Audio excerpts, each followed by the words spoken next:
अस्सलाम वालेकुम। बीवर्टन diversity advisory board की तरफ से मैं बीवर्टन नाइट मार्केट में आपको खुश आमदीद कहती हूँ और उम्मीद करती हूँ कि अगले 2 दिन की तकरीबात में आप लोग भरपूर हिस्सा लेंगे। शुक्रिया। ئێوارەتان باش. بنای لیژنی ڕاوێژکاری فرێنەتەوەی بەخێر بێن بۆ شانە بازاری بیڤرتن بۆ ساڵی 2020 بە شێوازی ڤێرچوەڵ. بینەرمان بن. بە درێژایی دووشەی داهاتوو هەڵدەستین بە نمایشکردنی کولتوری فرێنەتەوەی و توانای داهێنانی کۆمەڵگەکەمان بە شێوازێکی ناوازە. سوپاس بۆ بەشداریکردنتان بە هیوای بەسەربردنی کاتێکی خۆش. Ndị be anyị ekene m unu n'afọ ndị Diversity Advisory Board nke Beaverton, Oregon ka m na-anabata unu na Beaverton Night Market nke 2020 nke a na-egosi n'ikuku. N'abalị abụọ anyị unu ga-anọkọta, anyị ga-ezi unu ihe mmụta nke eji akwado omenala na ịchụ nta ahịa dị iche iche n'obodo Beaverton. Ndewonu, unu abịala. 안녕하세요. 비버튼시 다민족 자문위원회에서 주관하는 2020년 가상 온라인 나인마켓에 여러분을 환영합니다.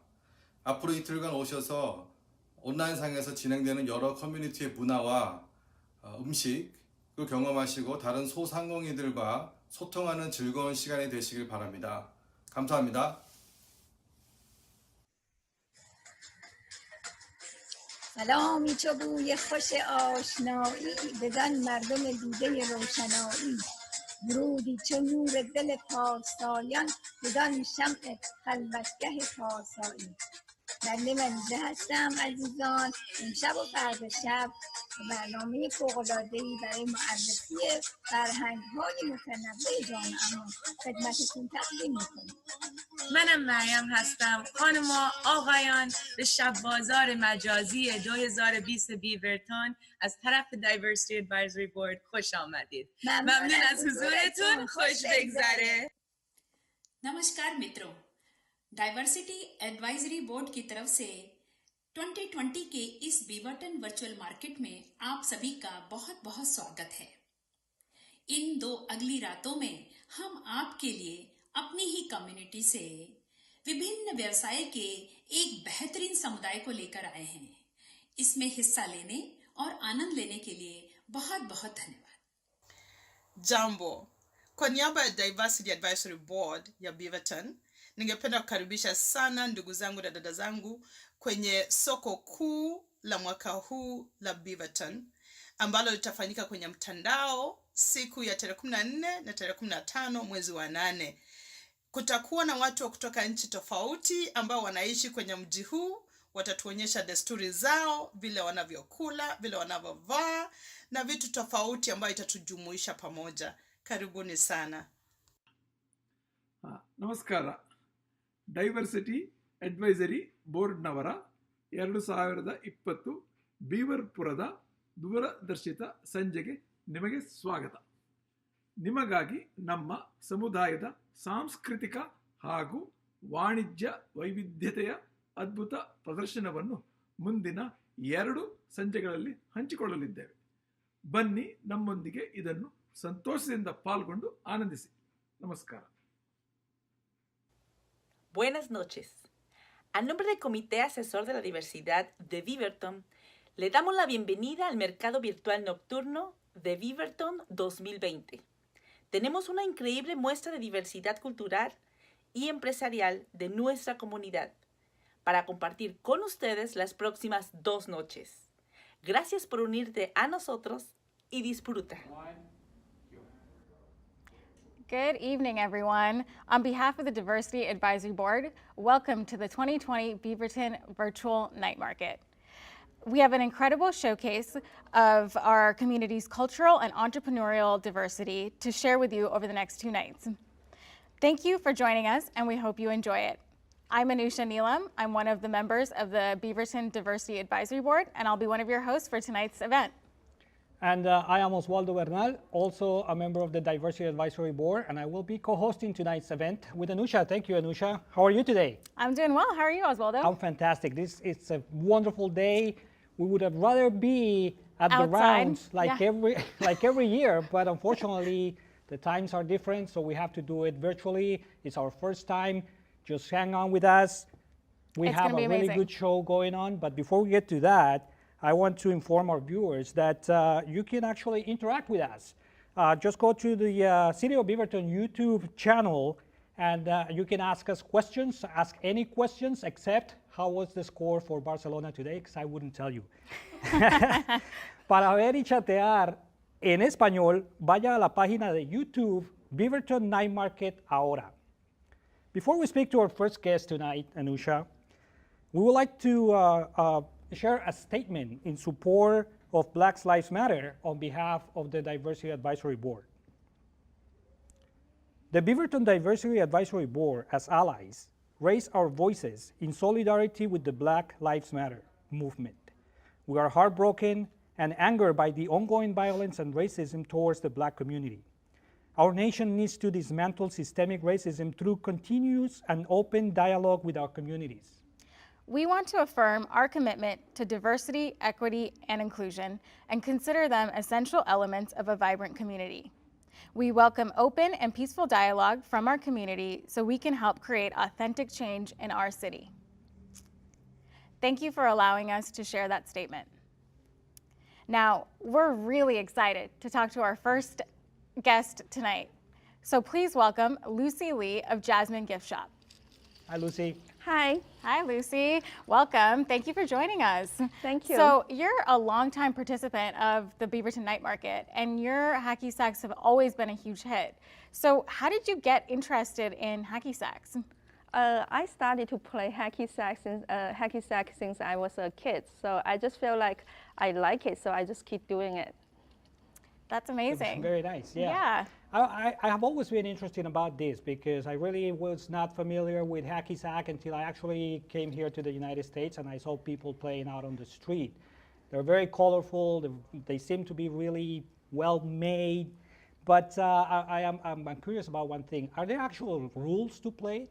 Yes, in order to, the rule for playing hacky sack is you try your best to keep it in the air as long as possible. So that's pretty much it, no rules. No rules, yeah, just practice your stamina. Are there any competitions? Yes, actually there's competition in Asia country. So it's kind of like playing the volleyball, one team on one side, the other team on the other side, but you kick the hacky sack with your feet. Okay. It's really amazing. I'm actually looking forward because I know that we're going to be trying this, and I express trying. I'm going to do it. We're just going to try. The last time I played hacky sack was in middle school, so I don't think I'm going to be so great, but I do look forward to trying. Very nice. What else can you tell us about it? I mean, how are they made? How will people find you if they want to purchase these products? Oh, if anyone interested in purchase my hacky sack or embroidery shoes and the passenger bag and the pouch, you can go to Jasmine Gift Shop on Facebook to find me.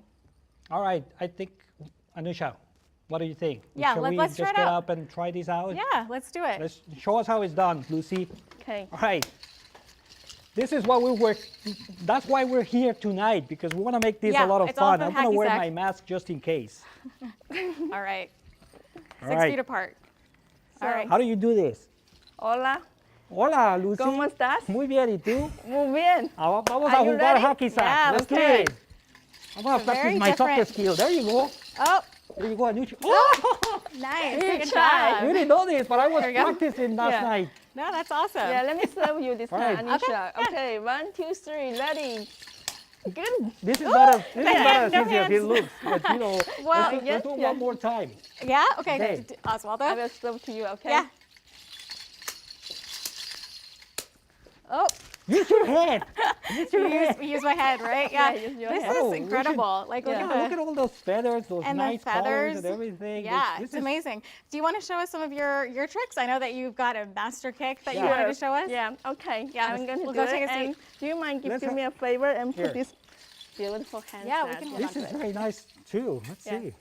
Okay, so you should can work use this. the inner feet to keep take longer, and you can use this blade to make it further. So I'm going to do as many as possible. So Yeah. I'm going to use both legs. Okay. Oh my goodness, look at that. Very cool. Oh my gosh.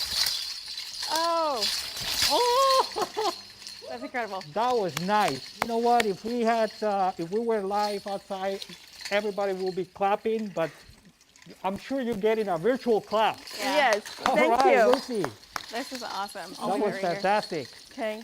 Very nice. Well done. Yeah, So that was a can lot of fun. I just say one more thing? Yeah, if you're really interested in getting to learn how to play Chinese hacky sack or to learn how to make an alternative way to make hacky sack, you can order this happy hacky sack kit from Beaverton. And there are 2 inside and also have a pouch and also a pouch inside including the instruction and my business card. That's awesome. Thank you. Lucy, I noticed that you have other stuff there. Can you tell us a little bit about that too? Yeah, those fans look beautiful. everything. Sure. So everything on the display, just like something not only beautiful but also have functions. For example, this fan, you can play kung fu like What? a weapon. Get ready. Yeah. Yeah. That's awesome. So it's a fan, but you also can doing exercises with this one. And this one, you can. This kind of fan, you can go to party. It's really nice and Yeah, gentle. it looks really nice and Yeah. elegant. And this one, this kind of fan, you can make it as decoration. So Wow. even fan has different functions. That's beautiful. And this is the wallet, have double layer. I really like this one, especially during the new normal. You know, you go out, you don't want to bring too many Right. things. Yeah. You can put your phone inside and then also your mask Oh, that's inside. handy. Yeah. Everything all in one and easy and to carry. And my I have very successful experience to introduce this kind of embroidery shoes to the customer from night market because they are very comfortable and also they are flexible, yeah. and you can wear them inside the office or you can make it as a party shoes. And actually it's really very, very comfortable because you want to be nice to your feet. And this one, can you make a guess what's this one? Looks kind of like almost like a tablecloth, but smaller. I want like to a throw design darts. Yeah. I want to throw darts on. Yeah, that too. Actually, you can play like this. Oh, okay. Oh, cool. I was Yeah. way off. Yeah, so you know, during the new normal, we had to stay home, so you always can find something fun to entertain yourself.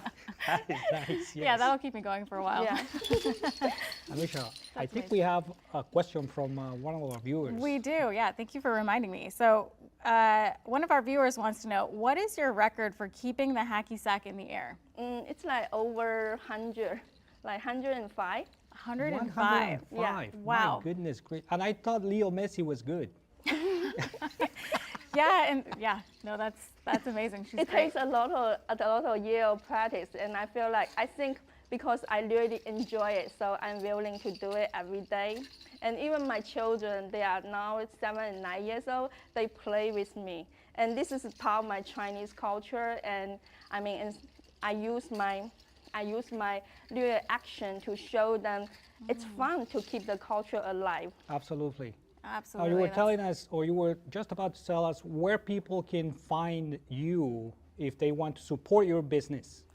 They can find me from Facebook, Jasmine Gift Shop at facebook.com. And it looks like we actually have one more question that we can take. People want to know where. Tell us a little bit about your necklace. What's the story?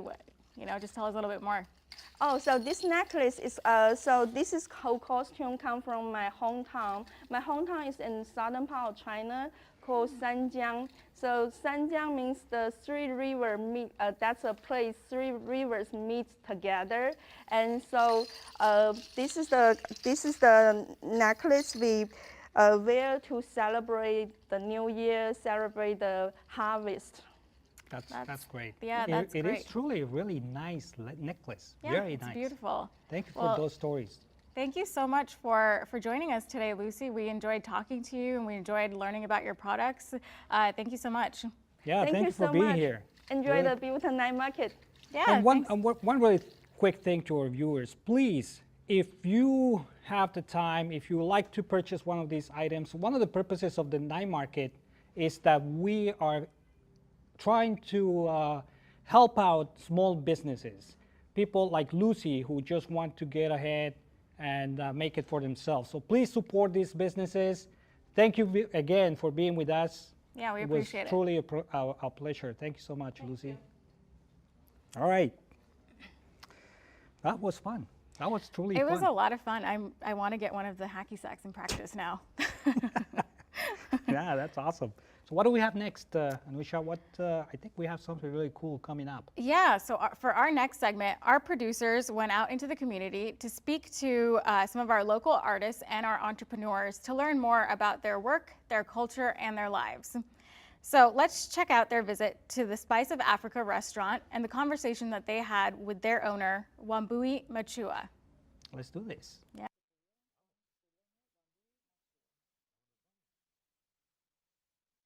Hello, my name is Wambui Machua, and I am the owner of Spice of Africa. Today we're going to make some of my favorite traditional dishes that I grew up with in Kenya. We're going to be making sukuma wiki, which is collard greens, samosas, and we are also going to make ugali, which is hot water cornbread. To start, we're going to start with the sukuma wiki, which is the collard greens. I grew up eating collard greens in Kenya, and we actually used to grow this myself. We had a kitchen garden, and I grew up with farmers markets as well. So I used to grow all kinds of vegetables and take them to the farmers market, and that's how I got my pocket money. And the way that we do this in Kenya, we start by splitting them and just tearing them off one by one, or you can take the easy way of doing it and just actually take a knife and chop off the stalks right there. What we then do is we roll this. You just take as much as you can, as much as you're comfortable with, and you roll them up. Because I always say presentation is important when you're presenting food. So rather than just tearing them off into big pieces, you want to go ahead and cut them into little strips. And that is more presentable when you cook and present your food. And I'm going to go ahead and do that now.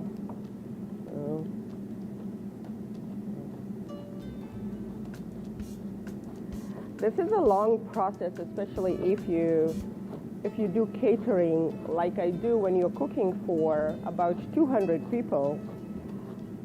You don't necessarily want to do this because usually the strips need to be a little bit thinner than this, but when you're cooking for the amount of people that I do, it's kind of difficult to do that. So I don't concentrate on making them really thin, but just try to get them a little bit medium-sized, and that's what I'm going to do with this one. Okay, I already have some sukuma wiki in the pot over there we had done earlier, so I'm just going to add this. And I'm just going to stir this and mix it up with my tomatoes and onions and garlic and a little bit of olive oil. You don't need to add water to this because the sukuma wiki already has its own moisture. And you just keep it on low heat and cook it for about 10 minutes.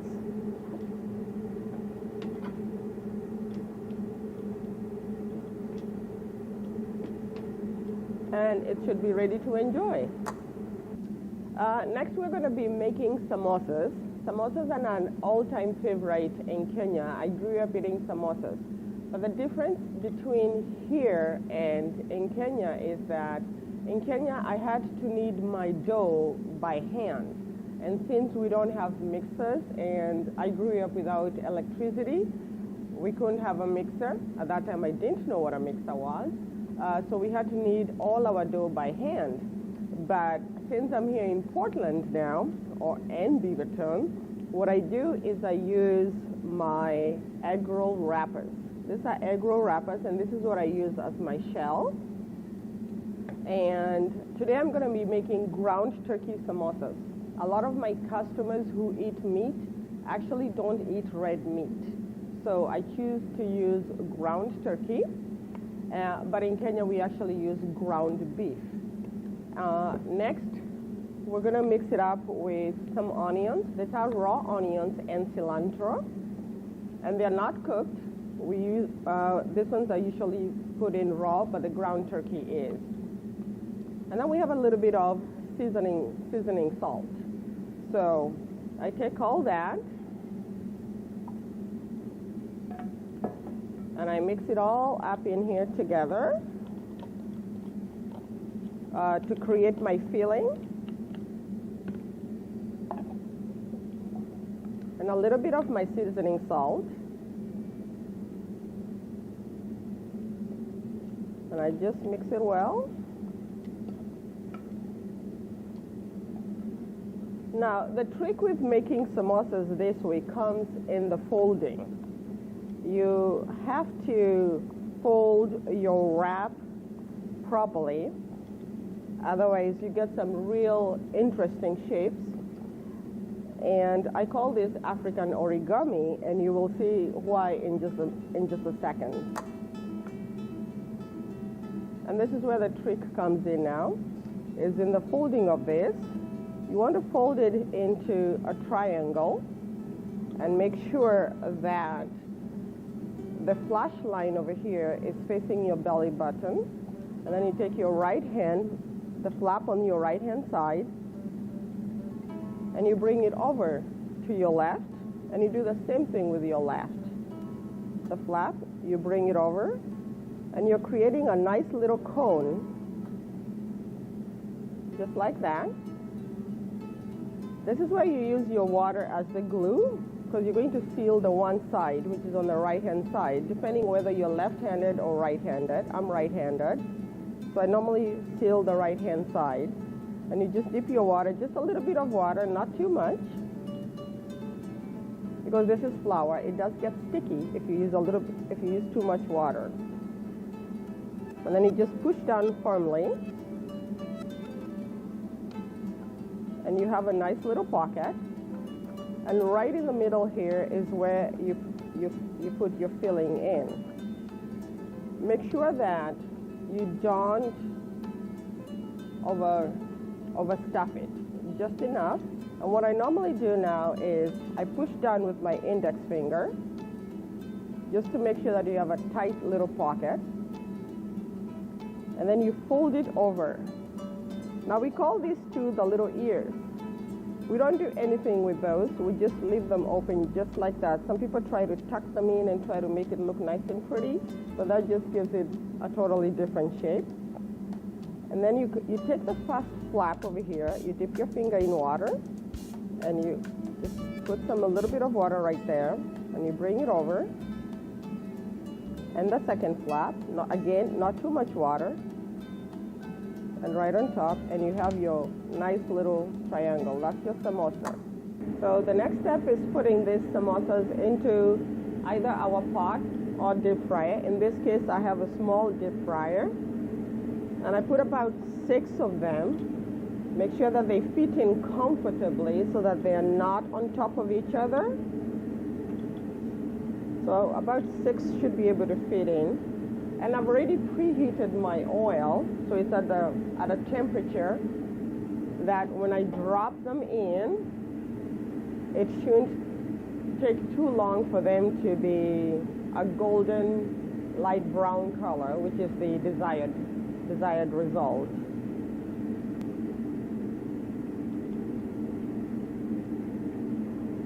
And there we go. We have a perfect result. The next thing we're going to make is ugali, also known as hot water cornbread.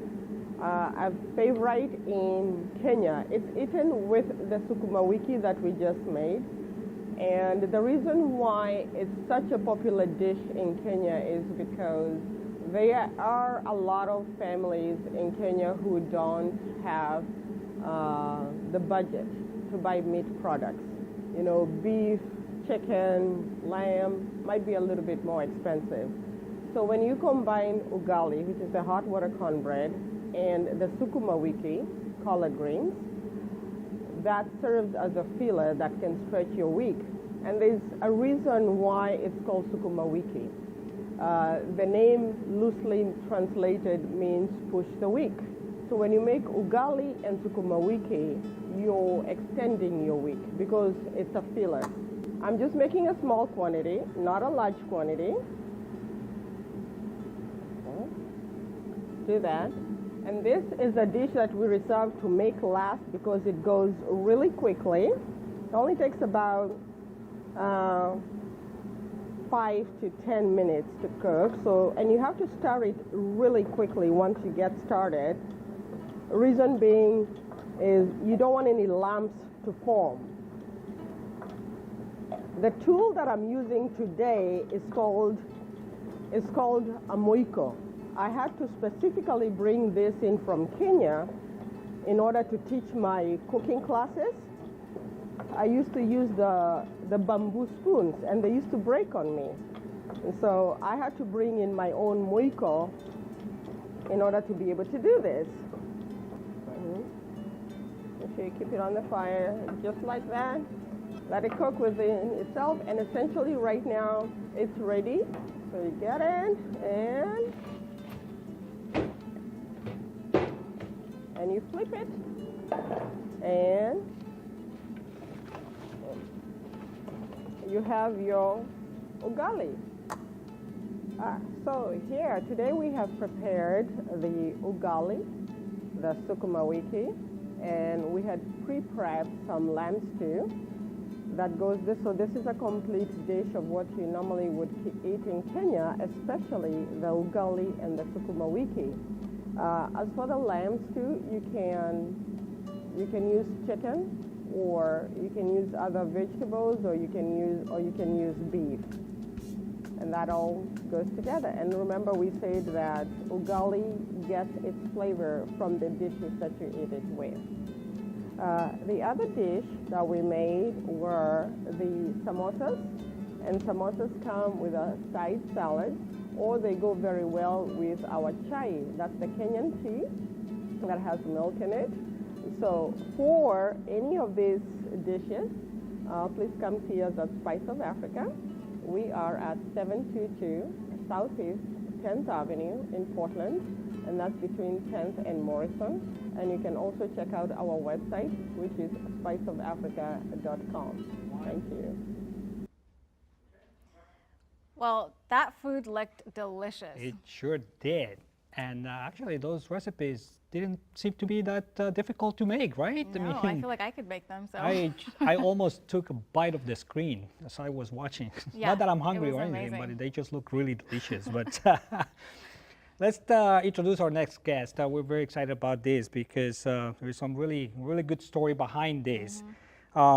She is Juvia Morello, who is the co-founder of arts and crafts company Indigenous Come Up. Welcome, Juvia. Thank you. And as I understand, there is a very inspiring story behind this. Can you tell us a little bit about how it all got started? Sure.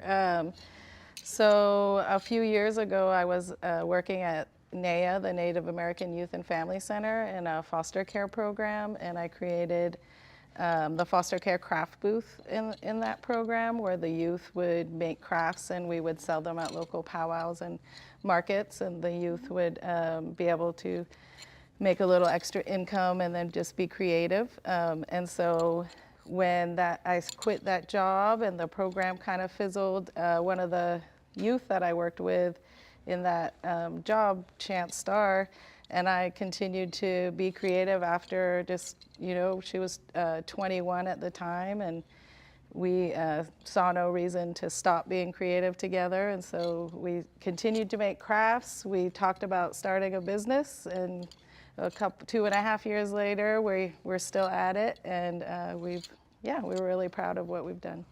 That's incredible. So it sounds like you knew how to make jewelry and crafts even before you worked with the youth. So where did it all start? Like, who taught you how to do this? Sure. So I was born in Peru. I'm indigenous to Peru. Our logo represents the eagle and the condor, and Chance is indigenous to Warm Springs, actually, to Oregon. And both of my parents are jewelry makers and sold in Peru, and then I moved to the States as a toddler. And my mother continued to support our family at the Saturday market in Portland and Eugene and other events. And so and then I used to make crafts that she would sell at her booth. So I've been making crafts all my life, and been in the vending community and marketplaces. And so, we decided that Chance and the youth that I worked with were just so creative and inspiring, that Chance and I created this, but we also want to create a platform where the other who we call survivors of government and tribal systems have an opportunity to be creative and a platform to sell their arts. That's an incredible story. That is a great story. Thanks so Very much for sharing that inspiring. with us. And obviously I can see that you came prepared with some really beautiful pieces here. Can you just tell us a little bit? You have some that are your favorite? Sure. So, and currently we have a website that has sales at giftingartsandcrafts.com, where these are our block art prints, and each card is printed by hand. And Chance makes most of these, but then there's some other young adults that we work with as well.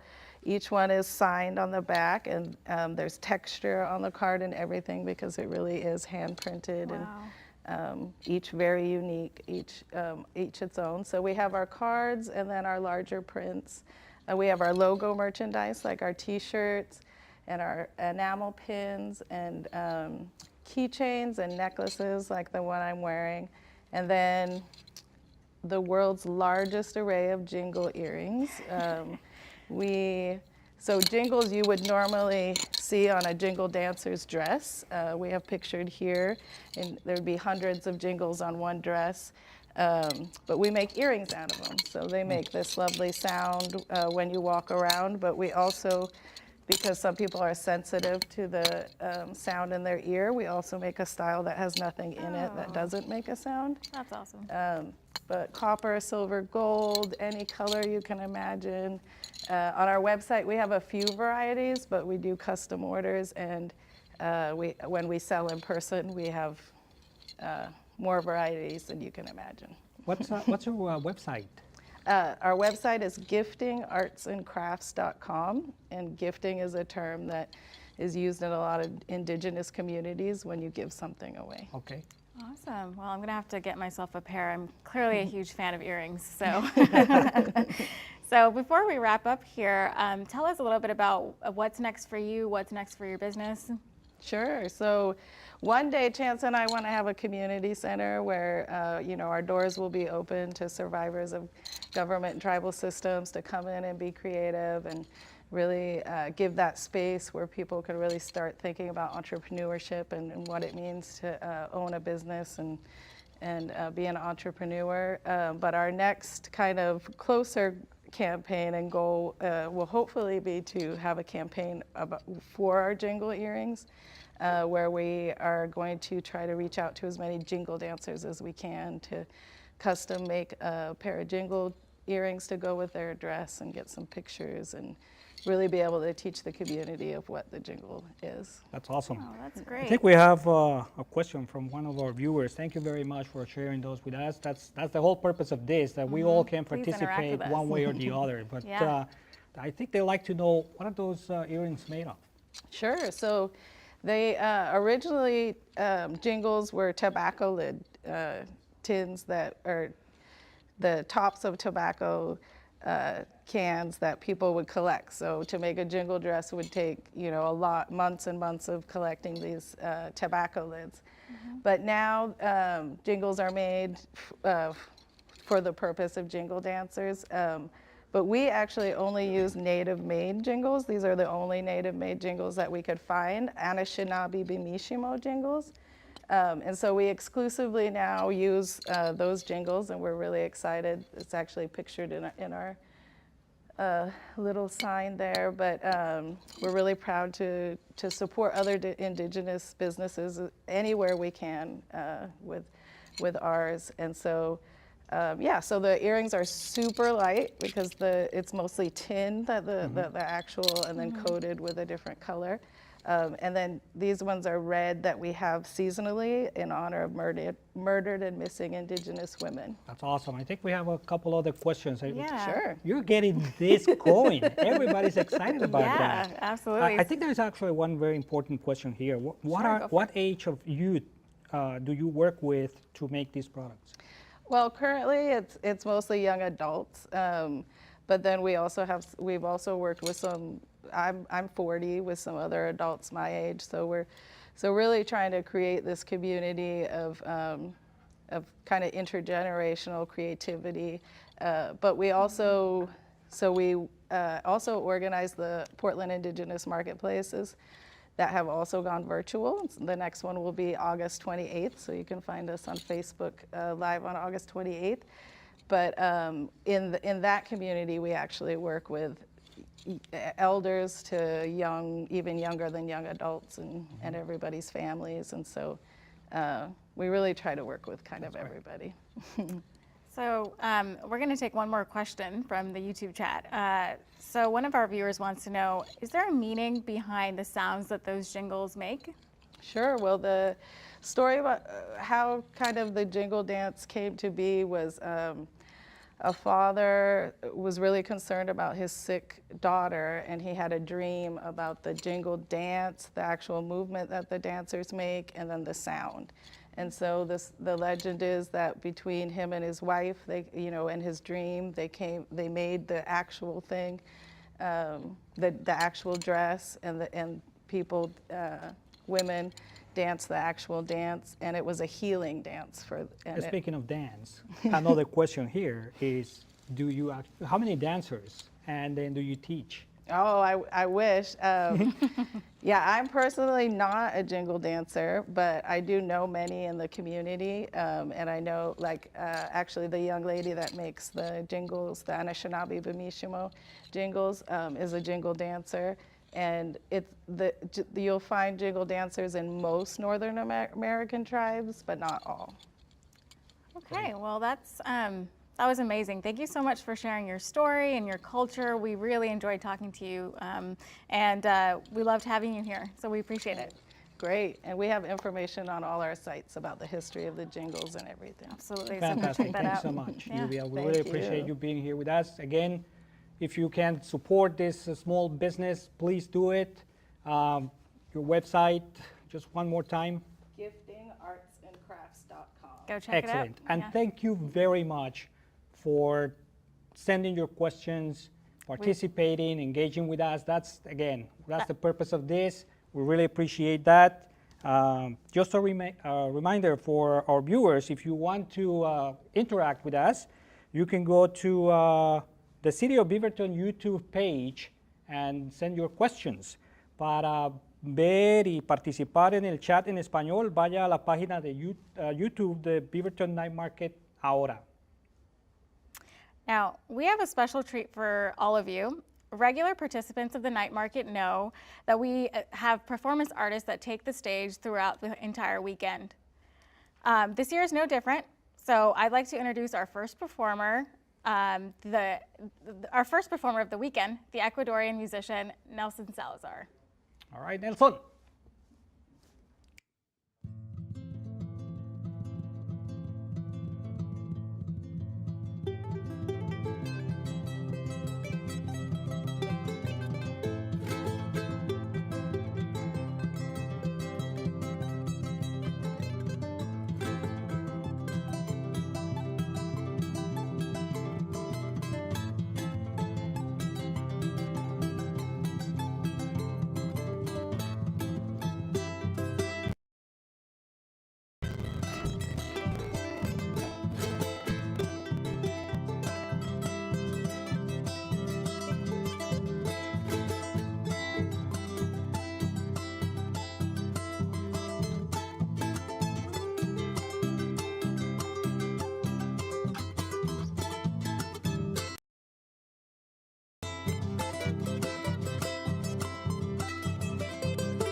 you very much. My name is Nelson Salazar. I play music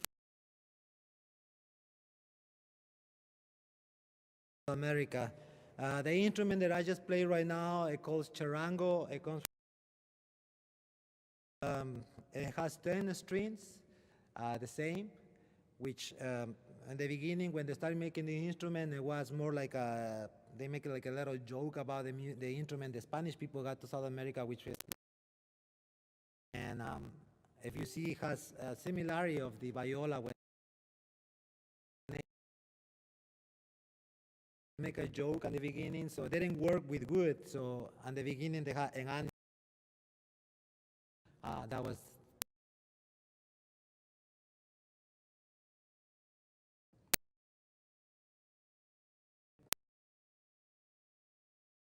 now.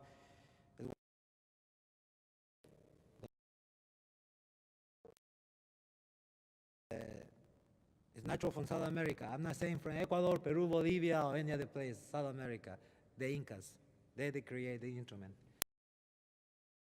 Now we have different kind of instruments over here, which is bamboo. The material that I go hunting for it all the way to the mountains, and it takes me 2 or 3 days to get to the place I need to get. Another instrument they call quena, that is very traditional from South America. I'm going to play right now the instruments without track behind, so it makes more sense. And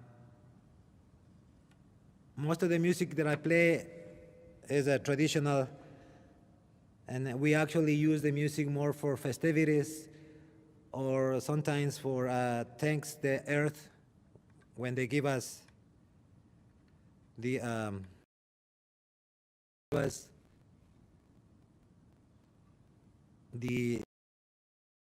over there, and we grab everything the land gave to us to say thank you, to thank the earth for what is given to us, and music, we give it back to them. The song that I'm going to play, this song is it calls the Pájaro Chagüí. It comes with this big zampoña, which makes the sound of it.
Thank you to give me the opportunity to show my instruments to you guys.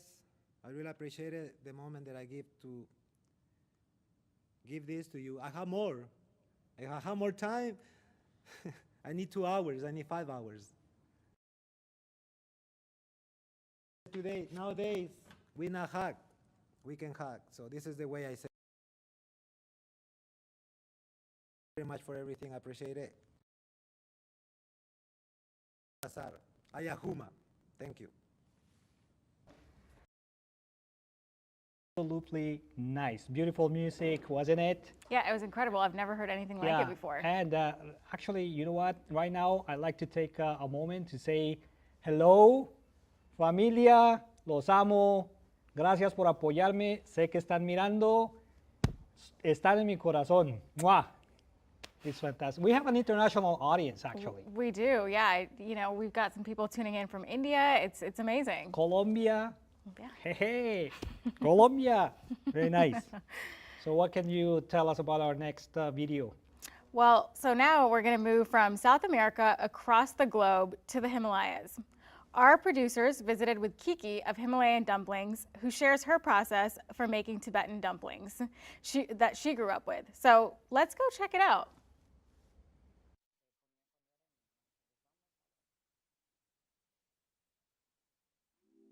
Hi, Tashidele. My name is Kiki. I hope you're keeping well and safe and enjoying the virtual Beaverton Night Market. As I said, my name is Kiki and I'm the creator behind Himalayan Dumplings with social media pages of the same name as well. Today, I'm really excited to demonstrate an iconic Tibetan dish we call momo. Here are the ingredients for the filling. Starting off with ground beef. And as far as making the dumpling or momo juicy like mine, I definitely recommend the 80-20 fat ratio. Us Tibetans, we love our momo juicy. Next we have green onions. Oh, and by the way, when you're chopping your green onions, be sure to save the roots. Green onions are really amazing. They grow very fast within a week or so just in water. So like I've done here. Next up, we have red onions, also finely chopped like this.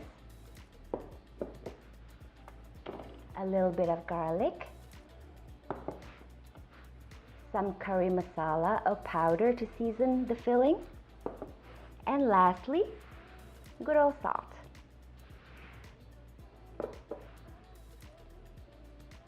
Next up is the ingredients for making our dough or the wrapper for momo. It's a very simple recipe, just all-purpose flour,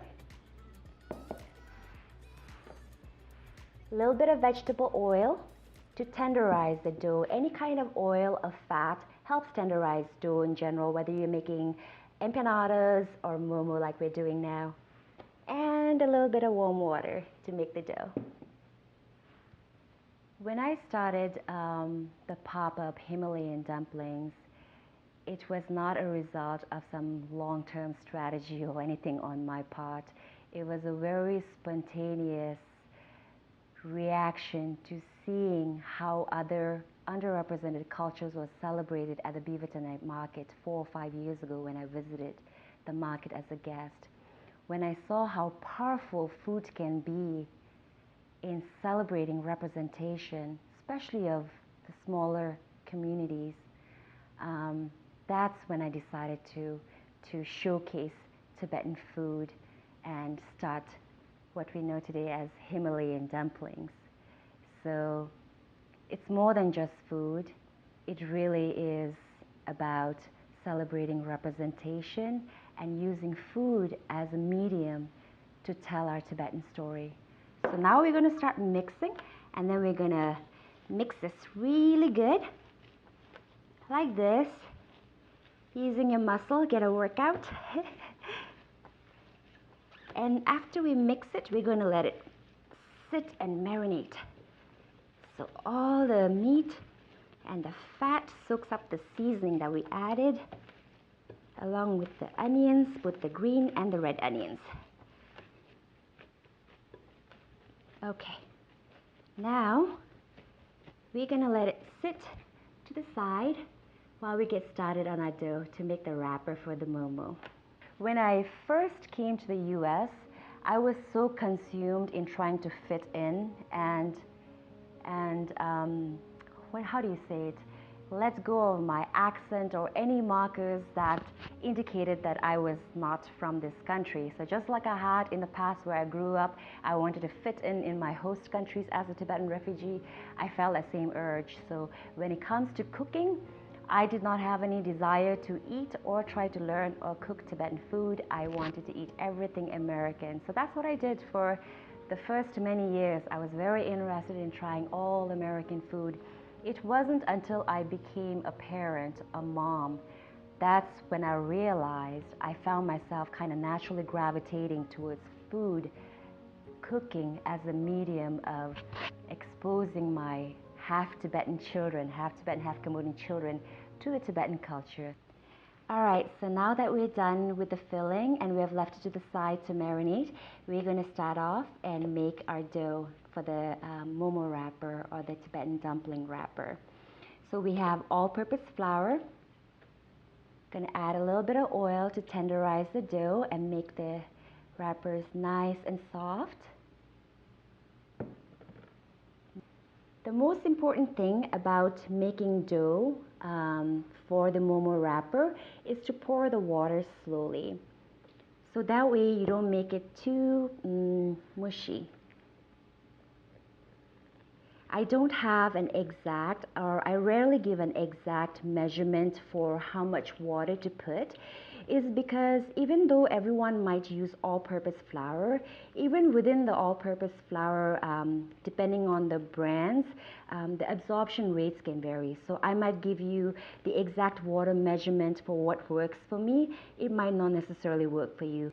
Even in a country like India, and then of course Nepal, the Tibetan momo has become so popular and so widely adopted and accepted over the past few decades that these countries even call it their own now. So if you're on social media, you might see it being referred to as Nepali momo or Indian momo.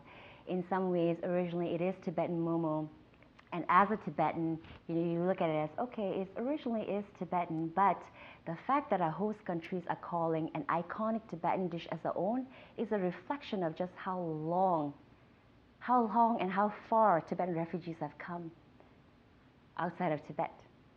All right, so now that we've made our dough and our filling that's been sitting aside for about 30 minutes or so, we can get started on making the actual momo, the dumpling, the Tibetan dumpling. So I want to show you how the dough looks after it's been sitting for about 30 minutes or so. See how nice and soft it is? This kind of elasticity will help when you're folding the dumplings. So now I'm going to pass on the dough to my husband here, who's going to help me make the wrapper. Here you go. And so in this case, we are using a pasta machine to make a dough sheet. He will show you soon. He's going to use a cookie cutter to cut out the circular shapes for the wrapper, so that way the sizes always stays consistent. So here we have the wrapper. Gonna take some filling.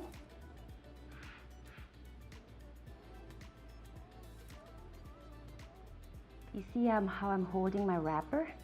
I hold it this way deliberately so that way I can shape the dough how I want it. So the key to folding momo or any dumplings for that matter is in being consistent with how many folds you have. It doesn't have to be perfect, but if you want your shapes to be consistent, just stick to the same number of folds. So watch. I pinch first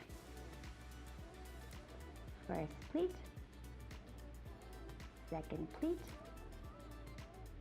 third pleat, and fourth pleat, which leaves me with this. And I just simply flatten the edges like this. See that? Not perfect, but the shape stays consistent. There we go. It's incredibly important for me to do my part in making sure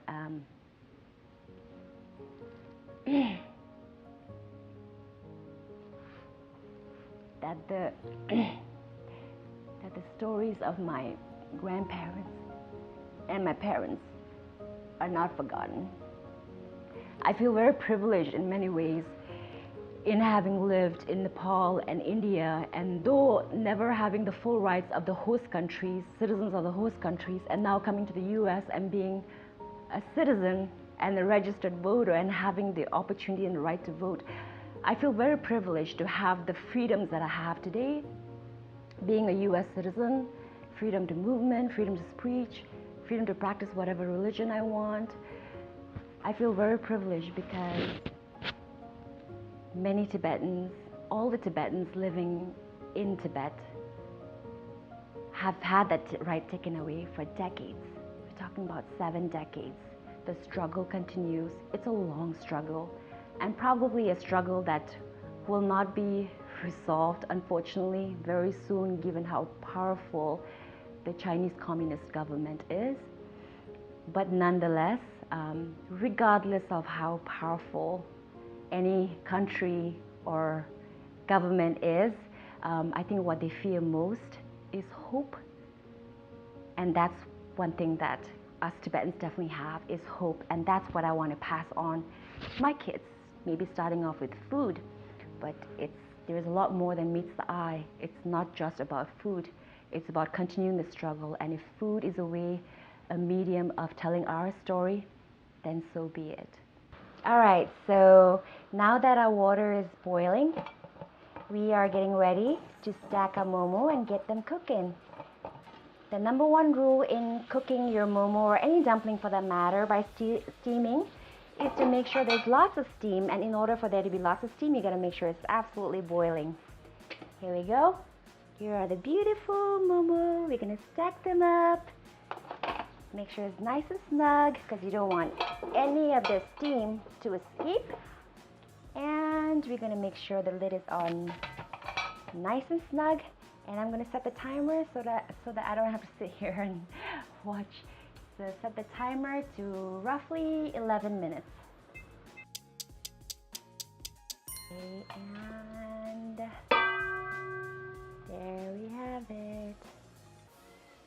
Okay, so here we have a plate of momo that's done. On the right hand side we have pan-fried momo, which is one of the ways you can cook your momo, fresh or frozen. And on the left hand side is a popular way of cooking our momos, which is by steaming. Well, that's all folks. I hope you enjoyed watching my demonstration video of the iconic Tibetan dumpling we call momo, and also called Himalayan dumplings. If you have any questions, feel free to DM me on my social media, also by the same name, Himalayan dumplings. Thank you so much for watching, and you take care. Tuchena. And we're back here. Fantastic. I mean, every time I see these videos, there is something in my tummy that tells me, oh, that looks so good. And the passion and everything that she puts into it. My daughter loves to make dumplings. I hope that she was watching. But I'll tell you what, if you are missing this or you want to share this with someone later on, this is being recorded, and we will be forwarding that link so you can then see it again. Or just because if you just want to watch it again, why not? Obviously, yeah. And again, if you want to interact with us, you can just do that. Go to the City of Beaverton YouTube page para chatear con nosotros en español. Vaya a la página de YouTube Beaverton Night Market ahora. Yes, please join our chat. We will be answering questions throughout the rest of the night, so let's get interactive. And we also have Beaverton staff that are giving away prizes to chat participants. So if you want to join on our YouTube, then you might win a prize. So we'll just please join, and we'll continue to ask those questions. I think our viewers will find this next segment just as interesting. Shabnam has been making clothing since she was a little girl in Kurdistan. When she moved to Oregon, she decided to continue making traditional clothing for the Kurdish community right here because there was nowhere else to get it. So our producers visited her in her home to speak with her about some of her products. So let's go take a look. Let's do that.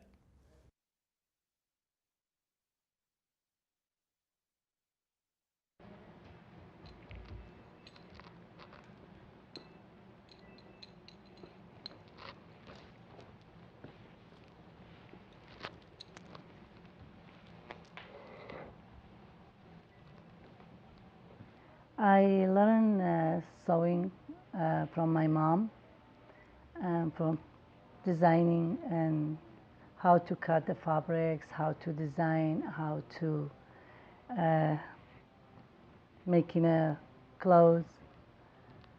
I was young when she taught me how to make a clothes. The first time we was in north of Iraq, and north of Iraq has a different style, and no one knows about it. Before, no one knew about how to make a style, our styles. And one day I told my mom, I want to make a clothes by myself, and she said, I can help you to show you how to design. And first time when I made something like jacket for top the clothes, and it was awesome. It was, for my first sew, it was very perfect, and I like it. That's why I start sewing. This is my daughter, and she wears this type of clothes. This clothes is for region. They use this type of clothes, like a long dress and long, like a top. It's called kawa. We use this one usually for parties, but we wear the short top. Like we have three different type, short top and long sleeve. It's called klonja or salta. Is different name. Each city has a different name, and we have different one. It doesn't have a sleeve, and it's called helag or sukhma. We don't find a clothes here because there is no store, no one to make a clothes for us, and I decide to make it by myself and find a fabric. We can find some fabrics here, but not as like those fabric. We can find this one sometime in a Russian store, an Italian store, we can find it. And I make a clothes like here for show my history and Kurdish history and the design. More people can show how is our clothing design. I like to show my culture, especially different type of clothes and all colorful clothes. It's like because we have 4 regions, all region have like a different design. Like sometimes just you wear it for like in the home, stay home for fun, like for just when you visit your friends. This dress is like a 4 region, they wear this type of dress, different cities. The dress is just like a simple and long dress, but this one is called fistan. Fistan has a different style. It's like has a from rest has like a different kind of style, and this is also for kids. And this will have a long sleeve, but it's not straight. But you can just also wear the different type of top with this long dress. Also, you can wear this long kawa. Its name is kawa. It's different of the fiestan. You can just wear it with a long dress, and you can just style it.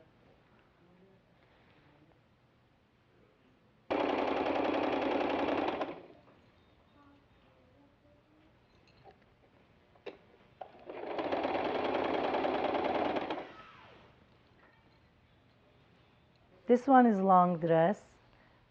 This is for region, for part of region. They make it same as this dress, long one. It's a like simple dress, and they can wear it for anywhere they like, but different fabric. They make it by different fabrics. My friends and some different people, especially around the Nowruz is New Year, they brought me some fabrics to make a clothes for them. Sometimes I spend few hours, and sometimes 2-3 days ahead I just sit down and make a clothes. Something like this maybe take is 2 hours, 3 hours.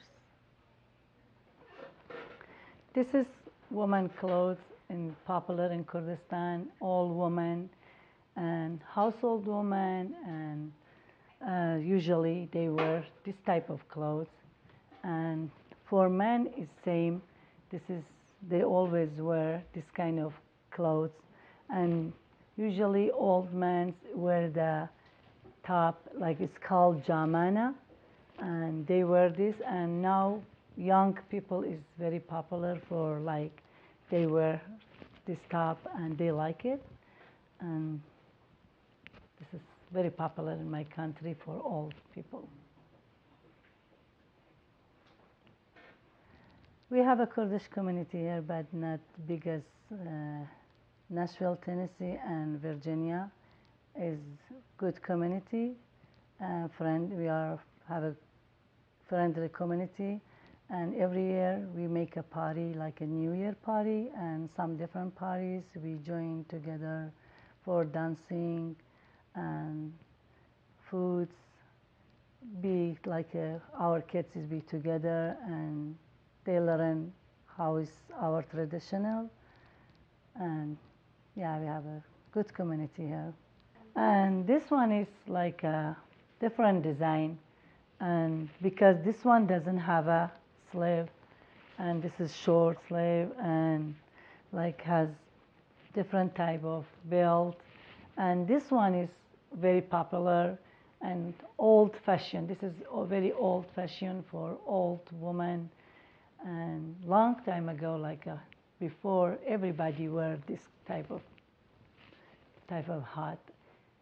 It's called saruklau. My big dream is I want to have a studio, like for designer clothes, especially in here. I want to make a Kurdish clothes to show the people they can join our clothes. One day in United States, everybody can just buy a clothes here, and this is my dream. Or if I can, but now I can just do it in Instagram, emails. I can make clothes if anyone interested from Instagram and email. I can make it for them.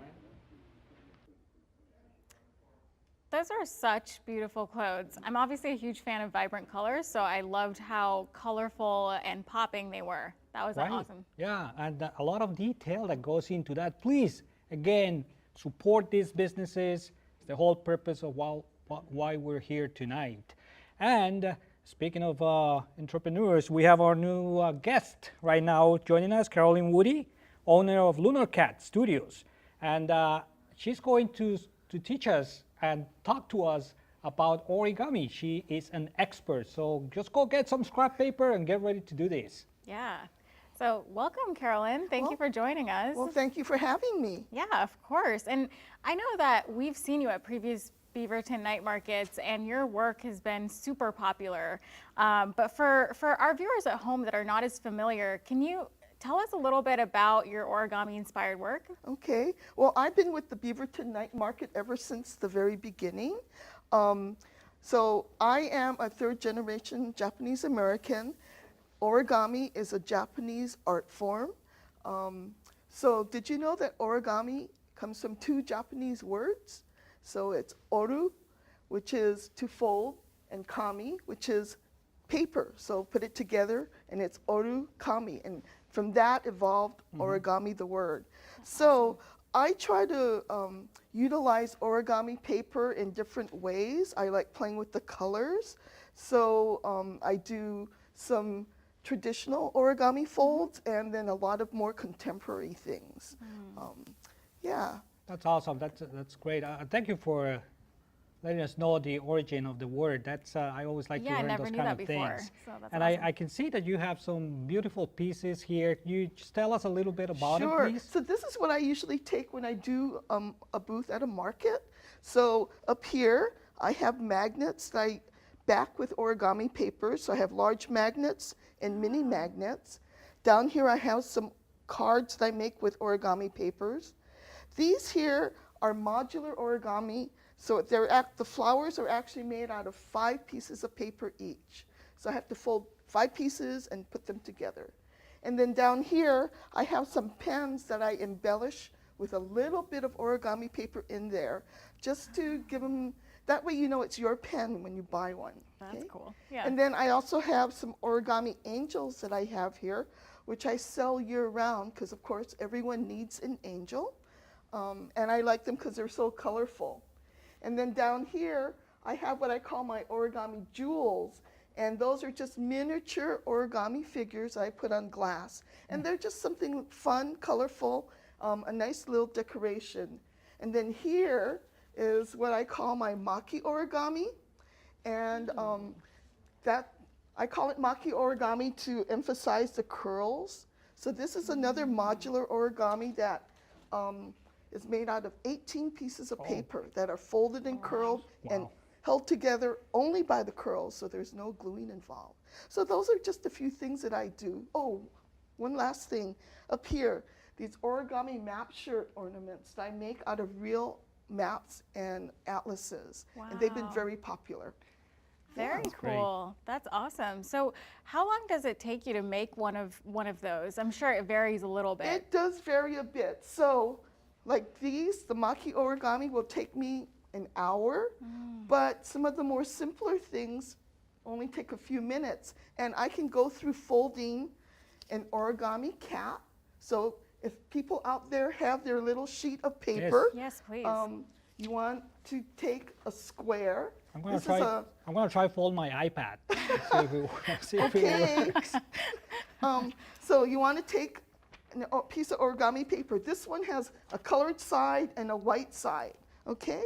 What we're going to do is we're going to start with the white side up, and this point will be facing you, okay? So white side up. Then we're going to take that piece of paper and we're going to make a fold right across the center from point to point. So you're going to roll the paper up till it reaches that point there and make a crease. And in my origami craft kit, I mentioned a bone folder, and this helps make a smooth crease along the edge. It's not necessary, but it helps, okay? So after you do this, next step is you have the triangle. We're going to fold from the point down to the creased edge in half. So you're going to make these 2 points meet, okay? And then you're going to open it up again. So you come back to the big triangle. Then we're going to take this point at the top, just the top piece of paper, and fold it down to the creased edge so it looks like this. So you see a white square, okay? And then we're going to fold it back up.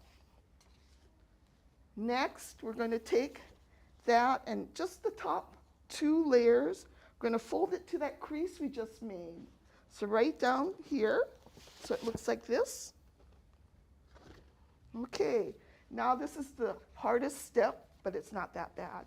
We're going to make a crease here and here, and we're going to fold it up. And what I'm looking for your landmarks is you're going to go from this point at the bottom up to this very point up here. Okay, both sides, so it'll look like this. Okay, now that you have it looking like this, the last step is going to fold up this little corner, fold it up a little triangle. There you go. And then flip it over, and you have your cat. And then if you're very artistic, you can draw your cat face in. So I hope everyone gets into it, and let us know if you make an origami cat. Great job. Orly, that's fantastic. It's just nice to see somebody that speaks of something with such passion, and it seems like you really care. Why is so important to you? Well, it's I like educating people about the Japanese culture, and origami is something that I did ever since I was a little kid. My grandparents came from Japan to Hawaii, and I spent a lot of time with my grandmother, and she's the one who taught me origami for fun, and then as well as some of the other traditional Japanese arts, like some cooking. Not that good at it, but some cooking, things like that. Well, watching you doing that remind me of when I was a little kid. Mi abuelito, he taught me how to make one of these bird thingies with paper. So. Right, the little crane? Yes. But that's not a very easy thing to start with, so you were really good. Yeah, that was the first thing I learned to make, and just totally failed at it because it was it was so complicated, but you make it look so easy. So yeah, I do make little cranes, tiny ones. So for these, I start off with paper that's only 2 inches square, so only about like this big. Wow. That's talent. That's awesome. Well, thank you. Yeah. Well, it looks like we've got a question from our YouTube chat. Okay. So one of our viewers wants to know, how long have you been doing origami? Well, like I said, I've been doing origami ever since I was a little girl. But as far as doing a business like this, it's been, I think, about 20 years now. Oh, wow. It started off as a hobby, and then I sort of worked it into a business. But when I came to Portland for college, I didn't do any origami for a long time. But I ran into a group, an origami club in Portland called POPS, Portland, Oregon Paper Shapers, and they kind of reignited my interest in origami. So if you buy my craft kit, I do have them down as on the resource sheet there. Okay, so you can contact well, tell us a little bit about that. Where can we find your products? How can we get in touch with you if people want to learn, if you teach them? Well, I'm currently not teaching any classes. I had been teaching through Saturday Academy, but that's on hiatus now. But you can always contact me through Facebook. I also sell these origami map shirt ornaments through my Lunar Cat Studios eBay store. And you can always contact me by email, and I'm sure that's on the website somewhere. So, I hope so. yeah. I hope it is. 'Cause I wanna get a kit. Thank you again for being here with us. Yeah, we we really enjoyed appreciate it. We enjoyed learning talking to you. and showing us those beautiful pieces and everything. It's fantastic. Thank you so much for being with us Thank you. tonight, Caroline. Yeah, thanks. And boy, that's really nice. And you know what the thing is about this? It really costs nothing to make it. Yeah, and it's a great quarantine hobby. Right. Right? Yeah, you can just do it at your, in your own home. So yeah, please purchase one of those craft kits. You won't be sorry. Not at all. Yeah. So our next guest has some delicious recipes to share for those staying at home but want a taste of some delicious summer cuisine. Our producers went to the home of Megha Kumar, owner of Churmuri, to learn more about her favorite summer recipes. So let's go take a look. Let's do that.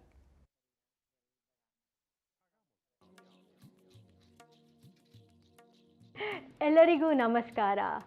That was hello everybody in Kannada, my mother tongue. That's a South Indian language from the Indian state of Karnataka.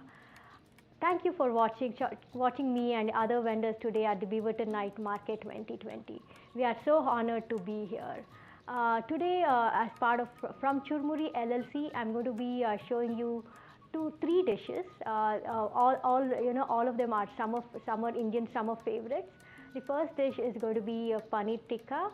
The second dish is going to be churmuri, the namesake dish, or it's also called bel puri. And the last dish is a drink. It's called majjige in Kannada, or let's call it buttermilk drink. Now let's start making paneer tikkas. So first, let's begin adding some chickpea flour into a mixing bowl. So here I'm adding, this gives structure to the marinade. So this is chickpea flour or besan. I'm adding around 2 tablespoons here, and for the creaminess comes from yogurt. So again, no hard and fast rule as to the proportions. You just adopt a flavor of your choice, and use those ingredients in the proportions you like. So yogurt here. So I'm using around 3 tablespoons because I like yogurt. Yeah, when I got to know that I would be moving to Portland, even I had friends even in Bangalore who told me, it's a perfect place to have a family, or it's a perfect place because this high quality of life. And I agree with them. There's very good atmosphere here in the Pacific Northwest, be it water, air, and everything is green. So there's definitely quality of life is high. But what I was able to connect here well with my back home is that first thing was greenery. So Bangalore is called the Garden City of India. So we have a lot of flowers and very great tropical flowers, and the same thing with Oregon. I think I can really relate to the connect myself with the agriculture here, and also the people they're very warm here. I never, and it definitely has a small city feel. Though we are I know we are growing at a large scale these days, but definitely I was able to connect to the warm people, and I was able to make great friends. And this is our spice blend. Again, I would like to say quick substitution. So maybe for the red chili powder, if you don't have the Indian variety, you could use cayenne powder. For chaat masala is actually a blend of red chili powder, black salt, pepper, and cumin. So if you don't have chaat masala, just incorporate those spices. So chaat masala, garam masala. This is the red chili powder. Cumin powder or the jeera, and some mint leaves, ginger powder, or you could actually use fresh ginger, and some coriander powder, and the very popular Indian spice, that's the turmeric. You could also use fresh turmeric. So here goes all the spices, and then oil. I'm probably just going to use 4 tablespoons of oil, and then see if I need to make it thicker. Then I'm going to pour more oil. When I saw my uncles and my mom hosting great get-togethers for the community, that definitely influenced me, my cooking habits, and my love for cooking. When I came to the US, I had no choice but to just cook for myself, and I've explored a lot of dishes, and I always seek out for recipes for my mom, and whenever even she's here, she teaches me. And I do enjoy world cuisines, but I think I definitely have a passion for Indian spices or Indian ingredients. And salt,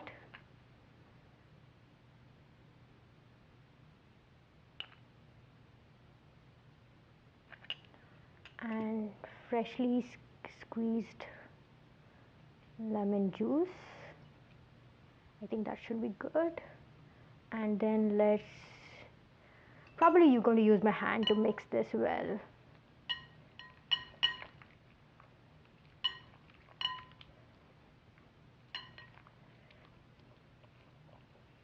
In goes the vegetables next. So paneer and some bell peppers I'm using here. You could ideally use even mushrooms, pineapple, or even peaches. They would all be great. And probably I would rest this this mixture for at least 15 minutes. If you can rest it for 30 minutes, that's going to be great, because then all the vegetables can get all the spices and all the flavors into them. Yeah, here are some grilled paneer tikkas for you, along with grilled tikkas, bell pepper and zucchini. Please enjoy them with some lemon wedges on the side, and there you go. So definitely, through Churmuri, I want to visit the food, or my city's food from the old days. When I say that, we growing up, I grew up with different flavors of food that doesn't even exist in these modern days. So something like Churmuri is making the savory biscuits and the sweet biscuits, and the honey cake. All those are very typical to typical to Bangalore, typical to my city I come from, and they're all vegetarian in nature. So we had growing up, the bakeries I visited frequently, they made their breads and cakes just using vegetarian and dairy ingredients. So definitely that, and being a metropolitan city again. After the 2K, somewhat all these components got missed because we had several influences from outside. But through Churmuri, I do hope to preserve those unique dishes that's very local to my city, and as well as I want to even promote some of the vegetarian healthy eating, Indian vegetarian food and healthy eating through Churmuri as well. So for churmuri, I'm going to start off with taking some puffed rice in a bowl. Here I'm using probably three cups of puffed rice. That's good for probably 2 to 3 adults. For that, I'm going to add some boiled potatoes. So probably at least half of a big potato would be nice. You want to enjoy all the fruitness from the vegetables that goes into a churmuri, and it's a very Indian street food. You'll see people selling or eating churmuri even on beaches in India. So I'm putting in some tomatoes, and I like a lot of tomatoes. So I'm going to put probably one tomato went in there, and I have chopped here one small cucumber. Probably going to use half of it now and see if I need more. So in goes your cucumbers, and then the chutney. So first let's add in the mint coriander chutney. So it's very easy to make cilantro or mint coriander chutney even at home. Just you'll need some mint leaves, coriander, and green chilies, and some cumin or jeera seeds, and salt. And if you would just give it a quick stir in your mixer, and your mint cilantro chutney is ready. And I'm adding here some date and tamarind chutney as well.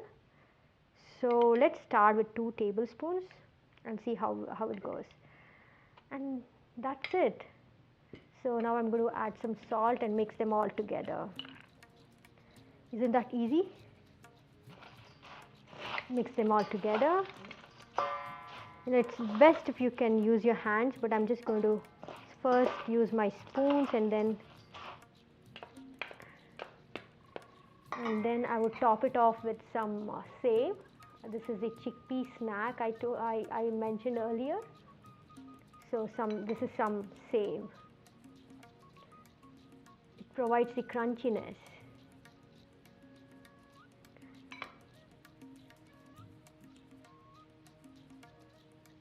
And there you go. Easy Indian summery salad, you can call it. Otherwise, this is our chat or our snack. Now we'll make a buttermilk drink. Again, this can be enjoyed even as a digestive. You could have this probably after every meal, and perfect for the summers as well. So it's very simple. So I'll be using some buttermilk that I'm going to put it in a mixer or a shaker.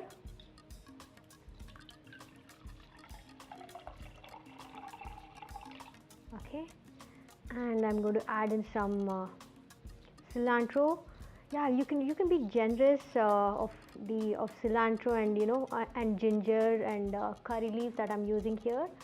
It just provides those real authentic flavors. Or you could even sometimes juice the ginger if you want to into your drink. And adding some curry leaves. So this is the basic buttermilk. If you want to make it a little more fancier, you could even season it with some mustard seeds and oil. Just put that seasoning into your buttermilk, and that's also yum. And if you are a big fan of cumin or jeera, you could just add that in as well, because all these are very good for your digestion. So I'm adding in some salt here, and then close your. And the fun part for the kids, but I'm just going to keep it gentle here. Shake, shake, shake. So I'm going to pour my majjige into a glass. That's your Indian buttermilk drink or majjige, a very good digestive. My hope for churmuri is to be able to spread my love or passion of Indian cuisine to Pacific Northwest, or at least or in Oregon. So I really hope to make flavors that are not available in the American restaurant. So there are several components to Indian cooking and several dishes that are unexplored. So my hope is to bring all these dishes to the market, and just see people enjoy savoring them. Wow, those dishes really have me feeling hungry, and they remind me of my parents' food, so I'm gonna have to have them teach me one of those recipes. Yeah, definitely. You know what, that's one of the beautiful things about this country, is the diversity that we have. Mm-hmm. And that's what we like to share today. Just parts of the world, our cultures. That's what makes us better. That's how we build community. When we embrace our differences, that's how we build community. Absolutely. And speaking of diversity, Anusha, we're going all over the world. Now we're going to someplace else, and we're going to, I hope that you enjoyed this video as much as we did, with Tia Nuwamo of Kole Olosei, and she is going to perform a traditional dance from Tonga. Ooh.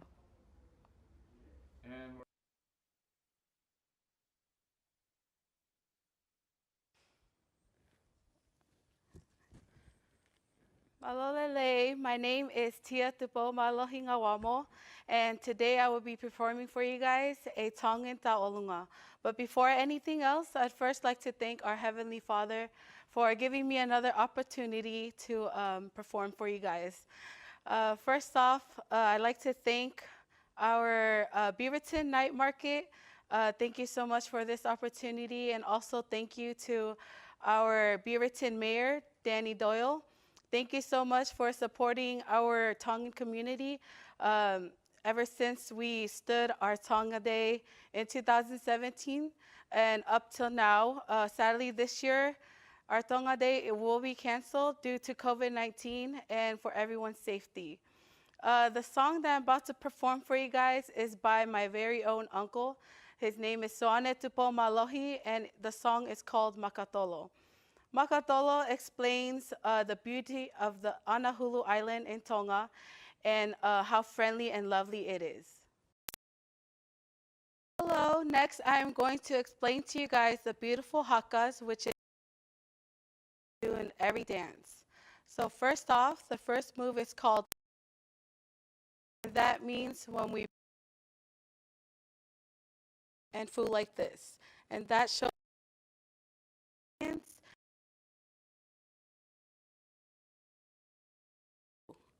the next haka is called the beautiful sea of Tonga and explains the ocean. So that goes like this. Again, that goes like this. Right hand or left hand, doesn't matter. And then our third haka, which is you listen to the, and that goes. Time, make sure you bend your knees. That is the key in every, like this. A fourth haka is when you are dreaming. When you are dreaming, you sleep like this, left and right. Your head just moves left and right, like this. And the next one is how we say bye and hi in our Tongan language, and that is this. What, right? Move it side to side along with your hands. Again, you can do the other side. And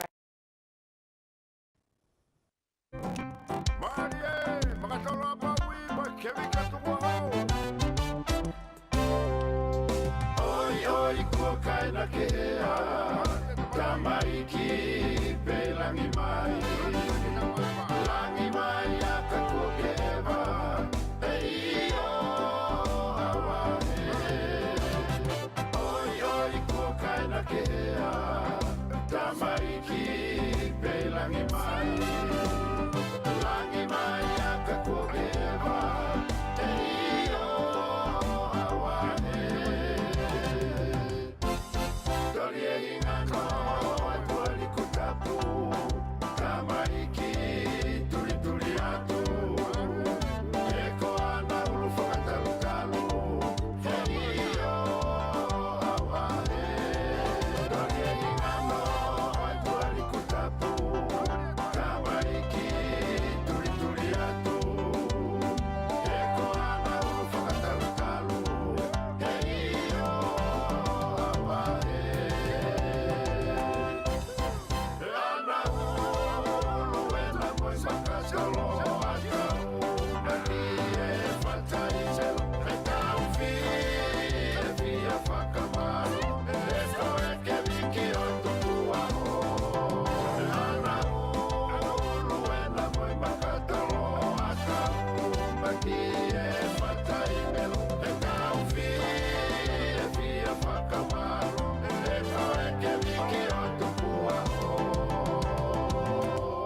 That was some great dancing, wasn't it? I mean, with those movements so smooth and It was incredible. that was good. I Yeah. felt like I wanted to do it myself, but anyway, please, thank you again for being with us. I think we're just down the stretch here. We're almost done, but we have a few more things to share with you.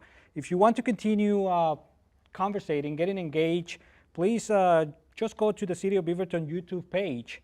And if you want to do that in Spanish, vaya a la página de YouTube Beaverton Night Market ahora. That's right.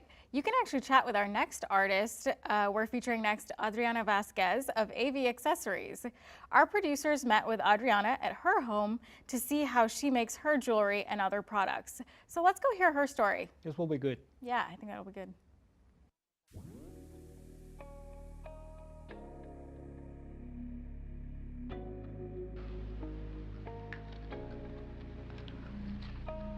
Okay.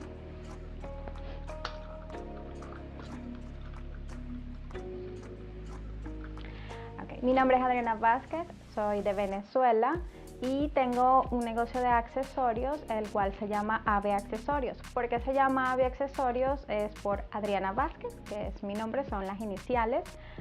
Es un negocio que comencé en Venezuela, que es mi país.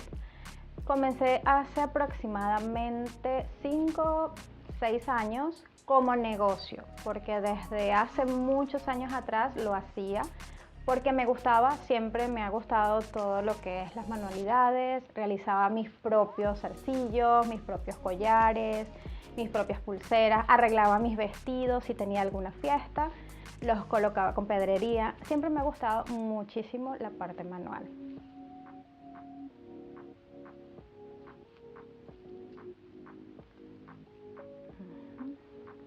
Aquí.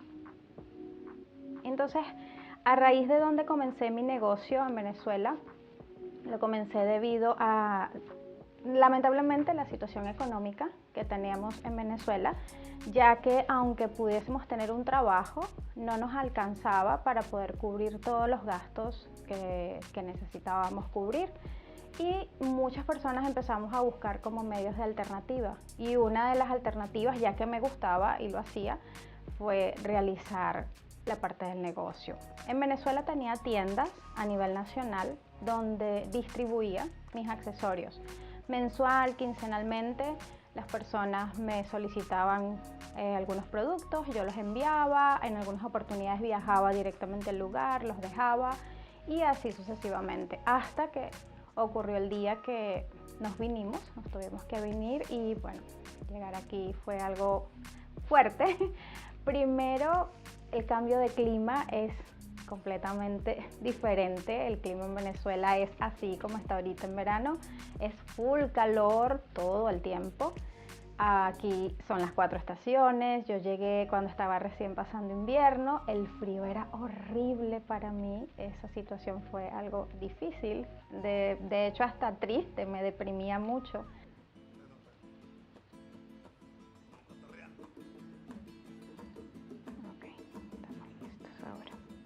Ya después dije, pues bueno, tengo que hacer algo, voy a seguir haciendo mis accesorios. El otro pequeño, no diría impedimento, sino quizás la otra parte difícil para mí fue el idioma, ya que no domino el inglés al 100% y cuando llegué no lo dominaba nada. O sea, puedo decir que solo decía hello, más nada.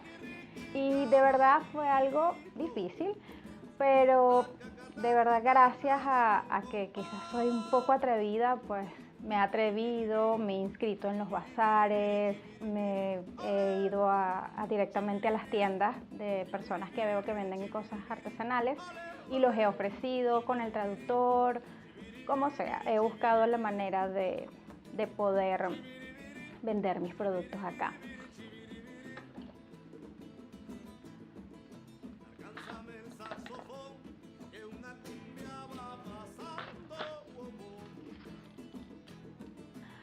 Me gusta vivir en Beaverton. De hecho, cuando llegué acá, mi esposo me decía, o sea, entramos obviamente la parte de Portland downtown, y yo decía, wow, me encanta, qué bonito. Él me dice, cuando llegues a Beaverton te va a gustar más. Beaverton es más pequeño, pero, o sea, es más bonito, me dice él, porque es como algo más familiar, no es tan metrópolis. Y de verdad que me gusta mucho, o sea, es un área donde gracias de verdad he conseguido muchísimas personas que me han ayudado, muchas personas amables, inclusive personas que quizás no hablan al 100% español, pero igual siempre han buscado la manera de brindar ayuda y entender. De verdad me encanta esta comunidad. He conocido personas de muchos países, he conocido personas de Asia, he conocido personas de China, he conocido personas de la India. O sea, de verdad he tenido la oportunidad de conocer muchas personas. También gracias a la oportunidad del Night Market, de verdad me ha abierto muchísimo las puertas para poder interactuar con personas de otras comunidades y de otros países. De verdad que me gusta.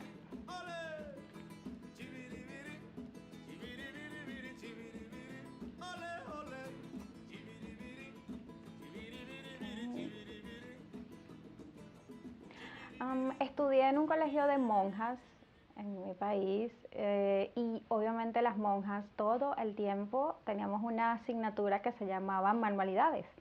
Entonces de verdad nos enseñaron a tejer, bordar, al puntecruz, a trabajar sobre pergamino, a hacer las tarjetas de pergamino, álbumes. O sea, yo creo que esa parte de haber estudiado en el colegio de monjas ayudó a que mi parte manual se despertara, aunque de verdad siempre he sido autodidacta.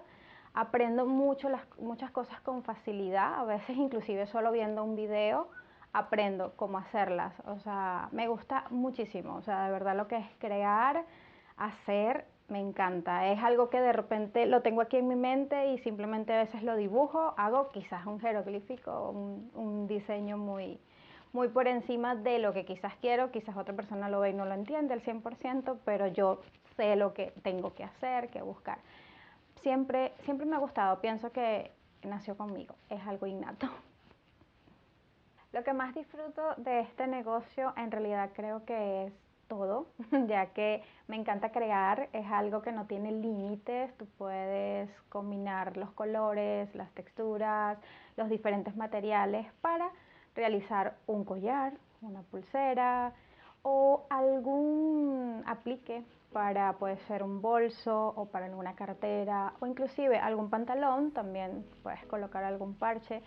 Y lo bonito es que lo puedes crear a tu gusto, como tú quieras. O sea, no tiene límites, de verdad, eso me encanta.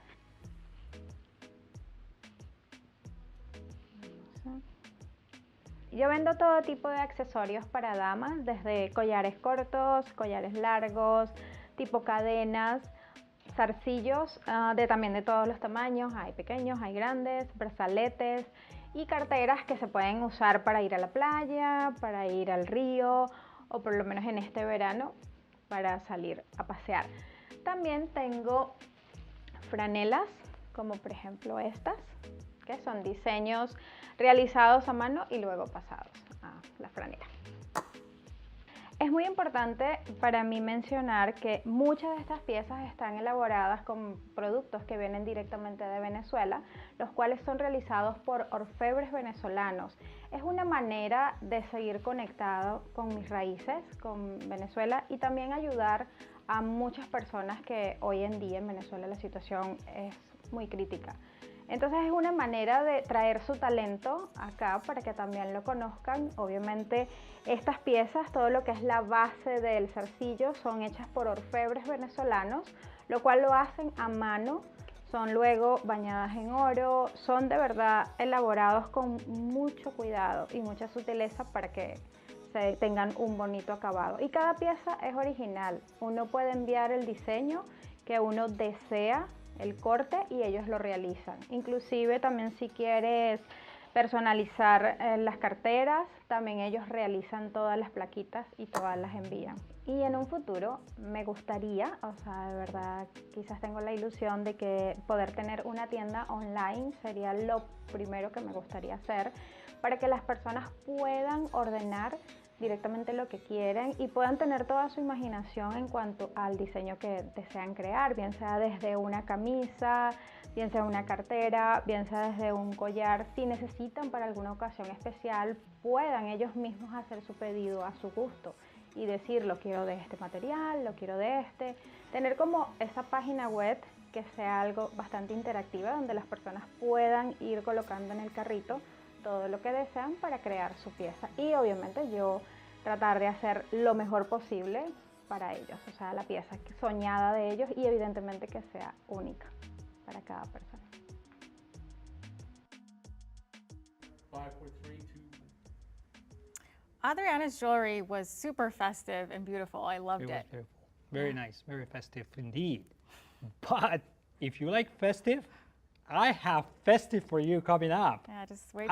Can you tell I'm excited about this segment? I can tell. I'm just as excited. Hey, So we have right here with us Alfredo Climaco of Mexican PDX, who knows a thing or two about making things fun. Alfredo, bienvenido. Muchas gracias. Thanks for being here, Alfredo. Tengo entendido que nos vas a hacer aquí unas piña coladas, algo así. Just tell us a little bit about how did you get the idea about getting a business started around making piña coladas? So I was born and raised in Mexico under the tropicals, Puebla, Mexico. And I worked in so many different places that led me to this moment. Between working in restaurants, bars as a kid, when I moved to the USA, and I started traveling a little bit more. I met this incredible friend, Ignacio Falcon. We went to Puerto Rico, where he's from. When we came back to the Northwest, we wanted to fusion and represent something unique, something from our colors or flavors, and we thought, well, let's make something unique that is going to combine across cultures, Puerto Rico and Mexico, and also the flavors of the Northwest. So we reinvented, we call all the time, we reinvented the piña colada. Ramoncito in 1954 was the first person claiming making the first piña colada. Interesting. And that's how we got the idea. Very nice. Now, obviously, if you haven't caught up with this, Mexican, what does that mean? Well, as I already mentioned, my friend is from Puerto Rico, and I'm the Mexican. So everything started like a joke. We were best friends, we were living together, we were working together, and they call us the Mexican team. When we got this idea, and it was most on my part because I've been working in the food industry forever and being a bartender, I thought, well, let's put a great name. We both gonna work there. Let's put a Mexican, and ever since Mexican was born 2015. That's really fitting. And what an inspiring story. I can't even wait another minute. Can you show us how to make those? Yeah, absolutely. So really simple. We handcrafted the pineapple every day at our place. Actually, we have a new place. It's called Tropicale. It's located in Gleason and Northeast important. So we have fresh pineapple, right? I think that's enough. How many are we? 2, 3.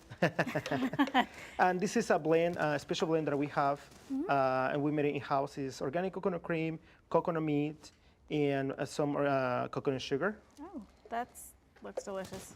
I'm looking forward to this, actually. Yeah. And Alfredo, while you're doing that, I don't know if you can hear me, but could you tell us again how did you get the idea about starting this business? So from all my experience and travels to Puerto Rico, that's how it led me to this moment. Coming from a tropical place in Mexico, Puebla, Mexico, and my experience combined in this city and the school, everything, it led us to this moment. my friend and I founded the company called Mexican, inspired in 2 cultures, and also blended with flavors of the Northwest, like the cherries from Salem, right? We have a berry colada that we source the berries locally from Sheridan, from Salem. So we wanted to mix all this culture to provide it to the city that we love. So which you is get your fruits locally. Is that what you're saying? for the most part, no pineapple, because it would be like, oh wow, pineapple from Portland, it would be super expensive, right? Yeah, exactly. But as much as we can. Okay. Yes. Okay, that's great. That's awesome. Okay, I understand you continue making that, but I'm going to get up a little bit here because I want to show something. So I'm going to just come across here. And I don't know if I can just show this to the camera. Tell me which one. But take a look at this. I mean, I don't know if you can get a tie shot here, but my goodness gracious, how did you do this? We have a special tool, and we cut the pineapples every day in the morning, and we go through all day. Probably in a regular day, we go through 100 pineapples. In a busy day, probably 400 pineapples in a day. Wow, okay. Very nice. And I'm going to keep this because I understand you're going to make that, and then I'm going to drink that. Okay, I'm going to be a little here, loud. so. Are you ready for this? Yes, go for it. Okay, like absolutely. Let's go. Thank you.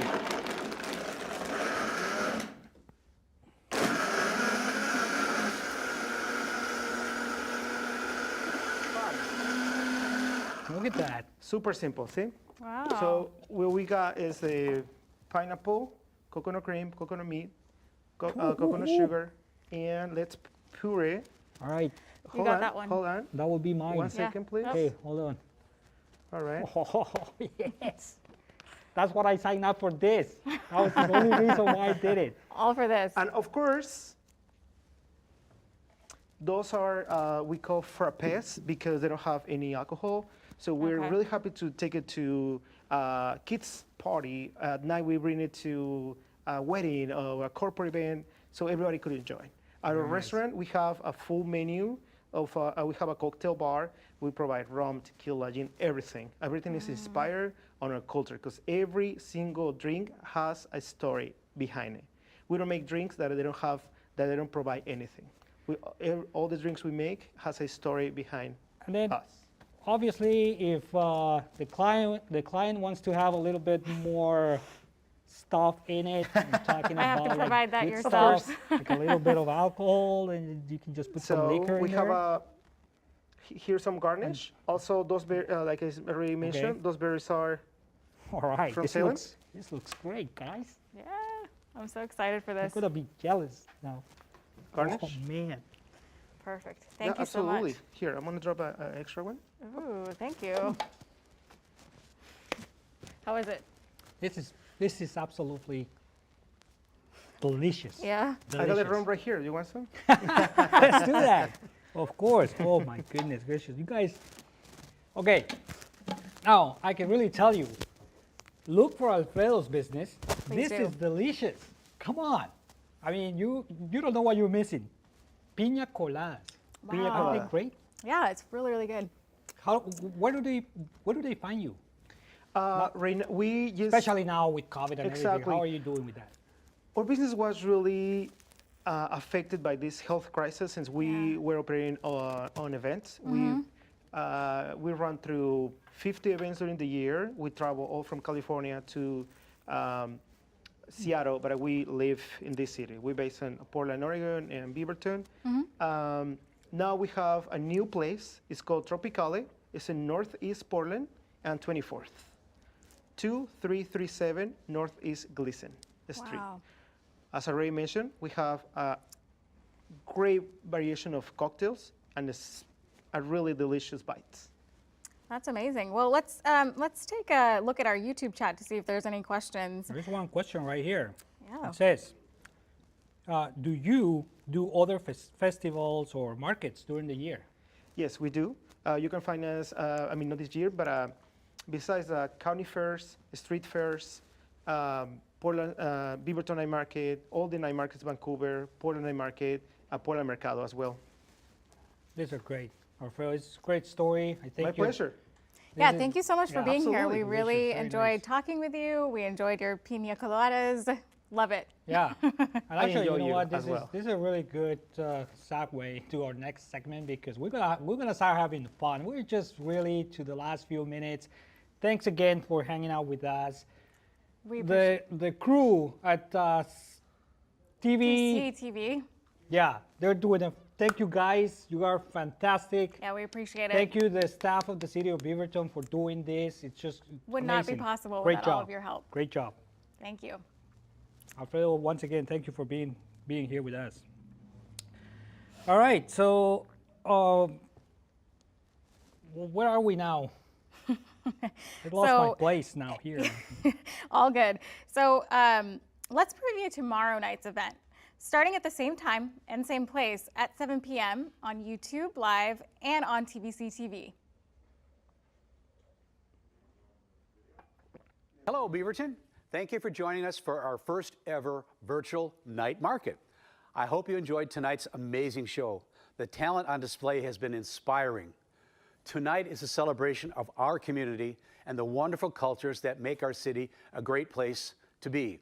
This year, as we celebrate a bit differently, I hope that the spirit of this wonderful event lives on in your own homes. Let's do our best to feel together as we celebrate apart. I want to thank the Diversity Advisory Board, as always, for putting on this 6th annual event. And I want to thank the amazing vendors, performers, and sharing of themselves with us. Thank you so much. You made the evening fun. Beaverton is a welcoming and diverse city. Night market is typically an opportunity for our community to explore the sights, sounds, and flavors that we are so lucky to have available to all of us. For our multicultural vendors and business owners who are struggling during this difficult time, please know that we support you. Your contributions to our city are great and appreciated. We are committed to keeping you a part of the fabric of our neighborhoods, feeling cared for, and most importantly, feeling safe. Now, more than ever, it is important that we stand together, uplift one another, and celebrate our differences. This is a challenging and important time in our history. We have a lot of hard work ahead, but I remain positive that we will grow, learn, and come out much stronger. I hope you've enjoyed the show so far tonight. Let's have fun, and thank you all for being here. Stay healthy, stay home, and hug your neighbor.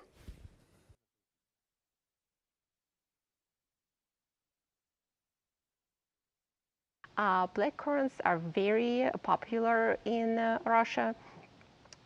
Here it's not that popular, but if you see blackcurrants on a berry farm, 100% guarantee there will be Russians nearby. So this blackcurrant crumble cookie has a nice tart taste with sweet pastry dough.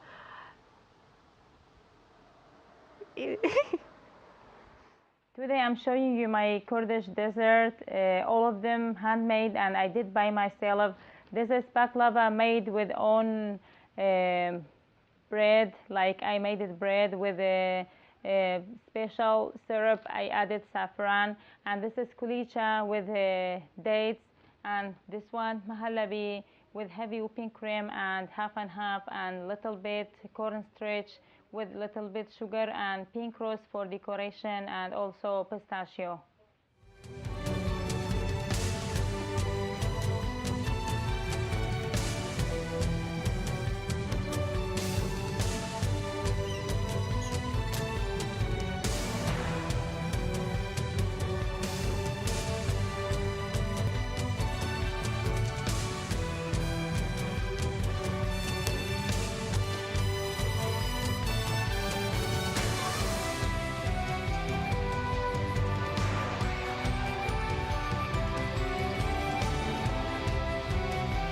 Depende del tamaño que quiera cada persona, entonces yo agarro pues prácticamente como una bolita, puede tantear su mano y pues lo que agarre su mano.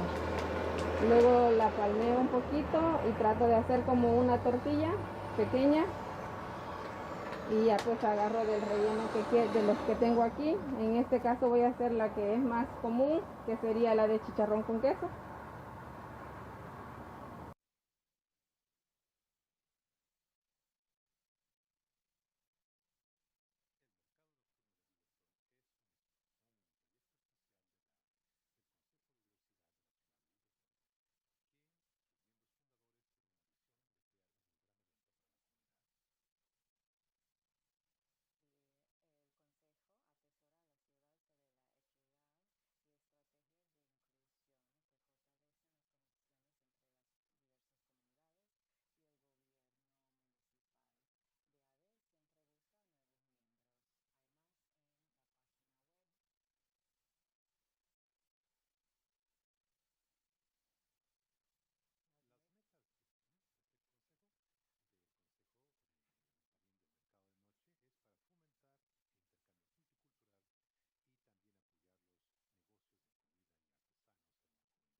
All right, well, thank you, Mayor Doyle, for those words. And as you can tell, we have a really good lineup of things for tomorrow night, so don't forget to join us again. Again, thank you very much for being with us tonight. That was a lot of fun. Anusha, It really was a lot of fun. And we hope you guys are getting really excited for tomorrow night as well. Absolutely. We have a great show going on. But before we sign off, let's just not get ahead of ourselves, because we have a really nice guest. So it's the highlight of the night. And with us is DJ Frashant. DJ Frashant, it is a singer, choreographer, MC, DJ. He does it all. But the main thing, his main goal, is just to make us dance all night to the irresistible and fantastic beats of Bollywood. DJ Frashant, welcome. Yay. Thank you so much, Osvaldo and Anusha, for that wonderful introduction. I'm really excited to be here, and everybody who's watching, please put your hands together for these two wonderful MCs for creating such an entertaining live show that I was almost late coming here because I was just so engrossed watching you all. We love to hear that. And then I heard the Kenyan samosa and chai, and I was like, oh my God, as an Indian man, I hadn't had chai for 2 hours, and it's against my religion to not have chai for more than 2 hours. You gotta have chai all the time. So, great job, you guys, everybody in the team as well. Fantastic. I'm really glad to be here. Very nice. I'll do the same with coffee. Yes, that's right. Well, so DJ Prashant is here to share his story, and I know I've gone to a lot of his events. You bring an incredible amount of passion to all of your events, and they're just so vibrant, and I love it. So tell us, have you always been wanting to do this? What is your story? How did you decide to do this? Yeah, my mom and dad sent me to the US, and they said, beta, go and become a Bollywood DJ and a dance teacher. Don't worry about making money or anything else. That's awesome. No, I'm just kidding, of course. You know, I had the whole Asian immigrant experience of going to a good school. I was fortunate enough to be able to come to a really good school in the US. My dad worked a lot, took a loan on a very high interest rate in order to be able to just buy my airline tickets. Wow. So without the funding that was possible, I would not have been able to come. So big shout out to my family, my mom and dad, and everybody for working so hard that I could come here. And I did my master's, moved to Beaverton first, actually. It was the first city that I lived in. I used to take the bus and the TriMet and then some other bus and reach Intel for 3.5 years. I worked there. And just through community, really, I'd really have to thank the Beaverton, Hillsborough, Bethany, Portland Indian community that just stood by me, gave me a lot of opportunities, and just encouraged my little bit of passion and joy that I had, to the extent where I somehow thought that I could just quit my job at Intel and do this for a living. And so in my the crazy mind of a mid-20s, I did that, and then the whole community just came and like scooped me up. They're like, oh, aunties would like pick up the phone and call their friends and have all these teenagers all of a sudden that I would be teaching dance to and everything. So it really, I have been, I think in some ways, an experience of the Indian community at large that really just supported me so much here. So that's very nice. So it's a story of all of our Indian community here in Portland. Yeah, and it's really paid off as well. So that's incredible. Hey, again, that's why we all come here. You know, just in search of these opportunities. Another successful story from an immigrant here. Very nice. Good for you, Prashant. Just tell us a little bit more about where do you do this? Is it mainly here in Portland or? Yeah, so I started here in Hillsborough, Beaverton side. Then I decided that I wanted to bring it a lot more to Portland. So I started teaching in Southeast Portland on the top floor of some house, and started doing dance parties here. Then quickly, some people had moved to Seattle, and they're like, hey, you should come to Seattle. So then I started doing parties in Seattle. And then my parties kind of somehow got this, people really loved with passion. So they would move away. They would go to Denver. And so I have friends, Sarah and Anchit in Denver. For years, they were like, hey, man, there's nothing like this here. You got to come here.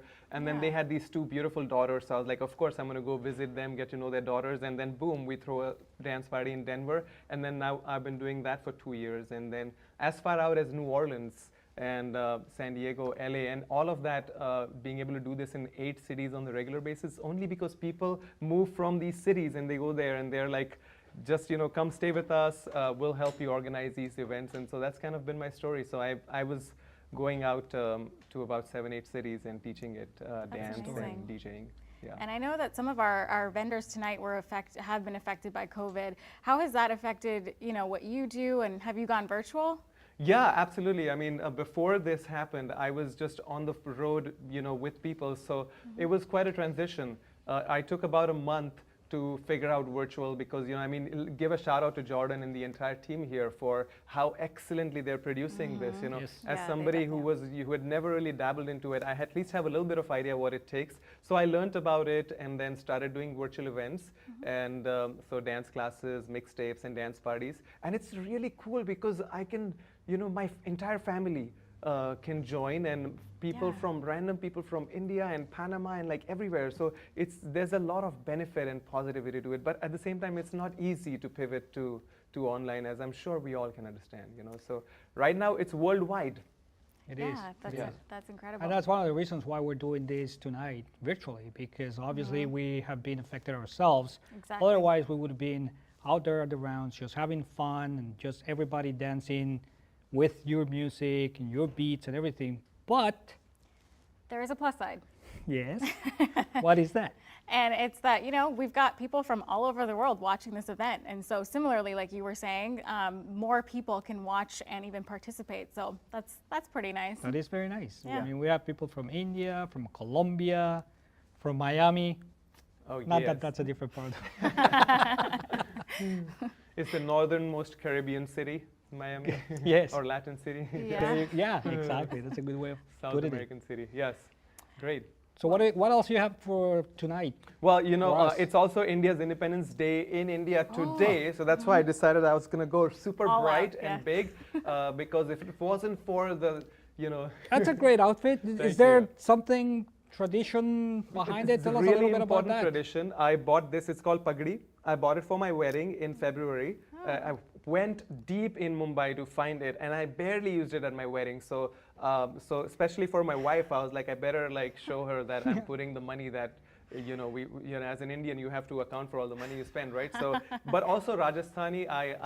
My roots are in Rajasthan, which is a North Indian state, and so several hundred years back, my people, we are a nomadic tribe. I am from the nomadic tribe in India. So we moved down to Mumbai area. So this is a bit of a homage to my my tradition. Very nice.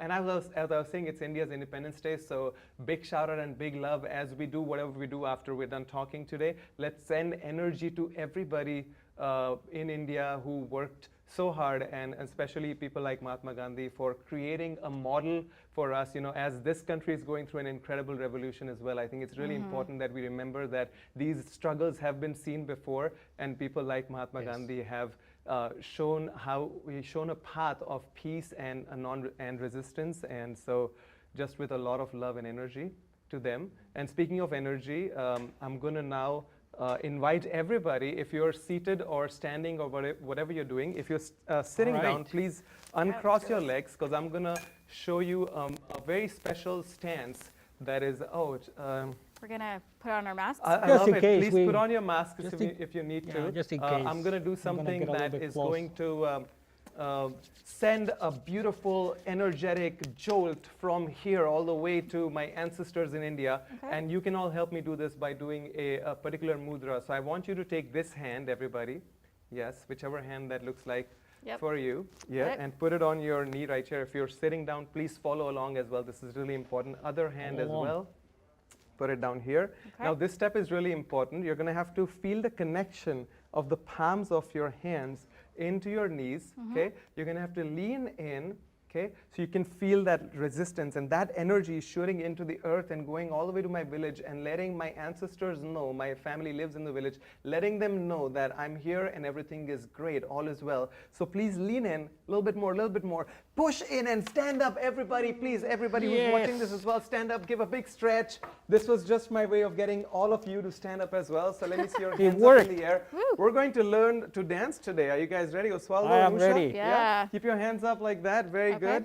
I'm going to hit music. Everybody Hit the watching music. I'm going to move me you as a little well. bit here. Make sure your hands are up like this. Here we go. Knees bent. Shoulders up. Up and up. I'm going to teach some really simple things. Indian head shake, big smile, can't lose. I promise Anusha and Osvaldo are smiling. We are. Show my smile here. Here you go. Yep. Up and up. Everybody, hands up. And up and up. Let's see double speed. Here we go. And up. 2, 3, 4, 5, 6. Lean to your right to the 2, 3, 4, 5, 6. Other side. Other and side. 2. Nice job. Yeah. 5, 6, 7, 8, and up. 2. Everybody, everywhere. I hope everybody's doing this at home. This Bring is, your hands this is down. a lot of fun. This foot forward. If you're watching me, it's your left foot forward. In. 2, 3, 4. Other foot. 7, 8, and big spine straight up. Indian head shake, big smile, can't lose. Yeah. Down. 2, 3, 4. All right. Some more energy. In. Oh, 2, wow. 3. Yep. Okay. Take your hand and foot. My knee hurts. Other side. Let's make sure the other knee hurts as well. All right. I'm Now gonna doesn't do hurt. that. Nice job, you guys. Give me some more energy. Come on, everybody. Yeah. Woohoo! Now we're dancing. Yeah. Up. 2, 3, 4, 5. Shake your hands. Big smile. Wow. Woohoo! Yeah. 2. Yeah. Killing it. Come on, Anusha. Yeah. Everybody everywhere watching us. 2. It's a good thing I didn't work out this morning. 6. Shake. Yeah. Shake. A lot of shaking, huh? 1, 2, and 3. Way Cross to burn step. that pina colada. That is. You got, oh yes. Gotta burn off the pina colada. Nice Yeah. job. Killing it, everybody, everywhere. Woo! I'm Bollywooing. All right, Yeah. Osvaldo, you ready? I'm ready. Go for it.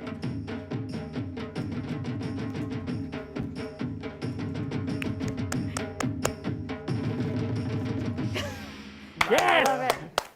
Great job. That was great. Thank you. I'm winning. Thank you. My goodness gracious. Let's take a deep breath. We're not done yet, How everybody. many calories did I Just burn? gotta get a Let me sip of see. water. 925. Oh no, that's the time. So, Not so you're fast. funny, funny. So this was a little bit of a taste of North India, okay, from the state of Punjab. And music and dance form is called Bhangra, Bhangra, Bhangra, okay? So now, you guys have it in you to do a little bit more? Of course. You ready to take it to the next level? Let's take it to the next good. level. All right, so now we're going Everybody to at go. home, ready to take this to the next level. Yes, please make sure. We're Yes. going now from the North Indian state of Punjab to the west coast where I come from, Okay. in the city called Nashik. And so we're going to listen to some music from there. And is this obviously typical music from those? Yeah, so India has 23 official wow. languages, 29 states, and then that's 23 official languages spoken by 2 million or more people. If you drop that down to like 10,000 people, then we have thousands of languages. I mean, goodness what gracious. Sushmita has done here, all the decoration and everything, that is beautiful, and it's a glimpse of how diverse India truly is. I mean, it's impossible for us to really represent Yeah. India fully. So the only way to do it is everybody, once the vaccine's out and the world is safe for us to travel again, please make sure that travel to India. So right. we only have 2 minutes. So real quick, Real everybody quick. ready? Okay, so we're gonna do, Good thing I didn't move to India. we're gonna learn folk dance. Here we go. Same, remember how we did the right foot forward? Or we're gonna do the same thing, but now check this out. We're gonna clap down and clap up. Clap down, clap up. Clap down, clap up. Clap down. Remember, Indian head shake, big smile, can't lose. Everybody, Yeah. and clap down, clap up. Clap down. Nice, guys. And ladies and everybody. Now check this out. 1, 2, 3, 4. 2, 2, 3, 4. Imagine you're carrying the pina colada. Oh, yeah.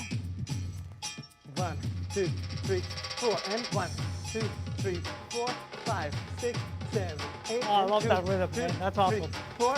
I see those Latin hips moving. 2, 3, 4, You have a little bit of that 6, Brazilian. 7, 8, and 8, 7, 6, 5, 4, 3, 2, 1. Now this goes on for 6 minutes, and I was hoping to get.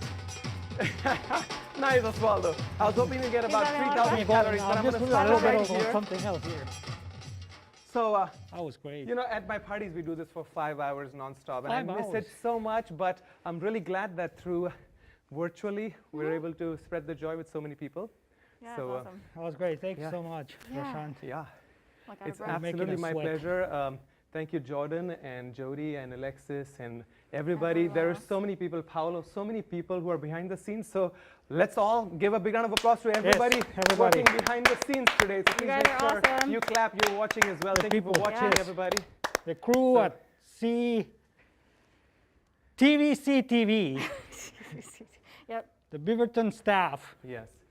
And So, obviously, if you enjoyed this dancing, please make sure you go to Dream Prashant. That's my Instagram and Prashant. Facebook handle. Yes. Dream Prashant. My first name Prashant, and my website is Dreams Perfected. It's all about dreams with me. So All right. thank you, That's Anusha. awesome. Thank you, Osvaldo. Really Prashant, appreciate Thank that you was so a lot much, of fun. Prashant. Thanks so Thank you. much. I loved having you here. Lots of success to you on Thank your career. And Anusha, It was it was amazing hosting with you. absolutely a pleasure hosting tonight's event Yeah. with you. Thank you so much. I think you just saw a little clip of what we Tomorrow's have on night's store for events. tomorrow. Yeah. So please, if you can, join us tomorrow, and we will have all An the things, amazing all the lineup. traditions to share with you. Absolutely. Well, thank you all, everyone. You guys, we're so honored to have hosted you tonight. Yes. So thank you for tuning in. We love Thank it. you, guys. Good night. Thank you for being with us. Thank you. We love you.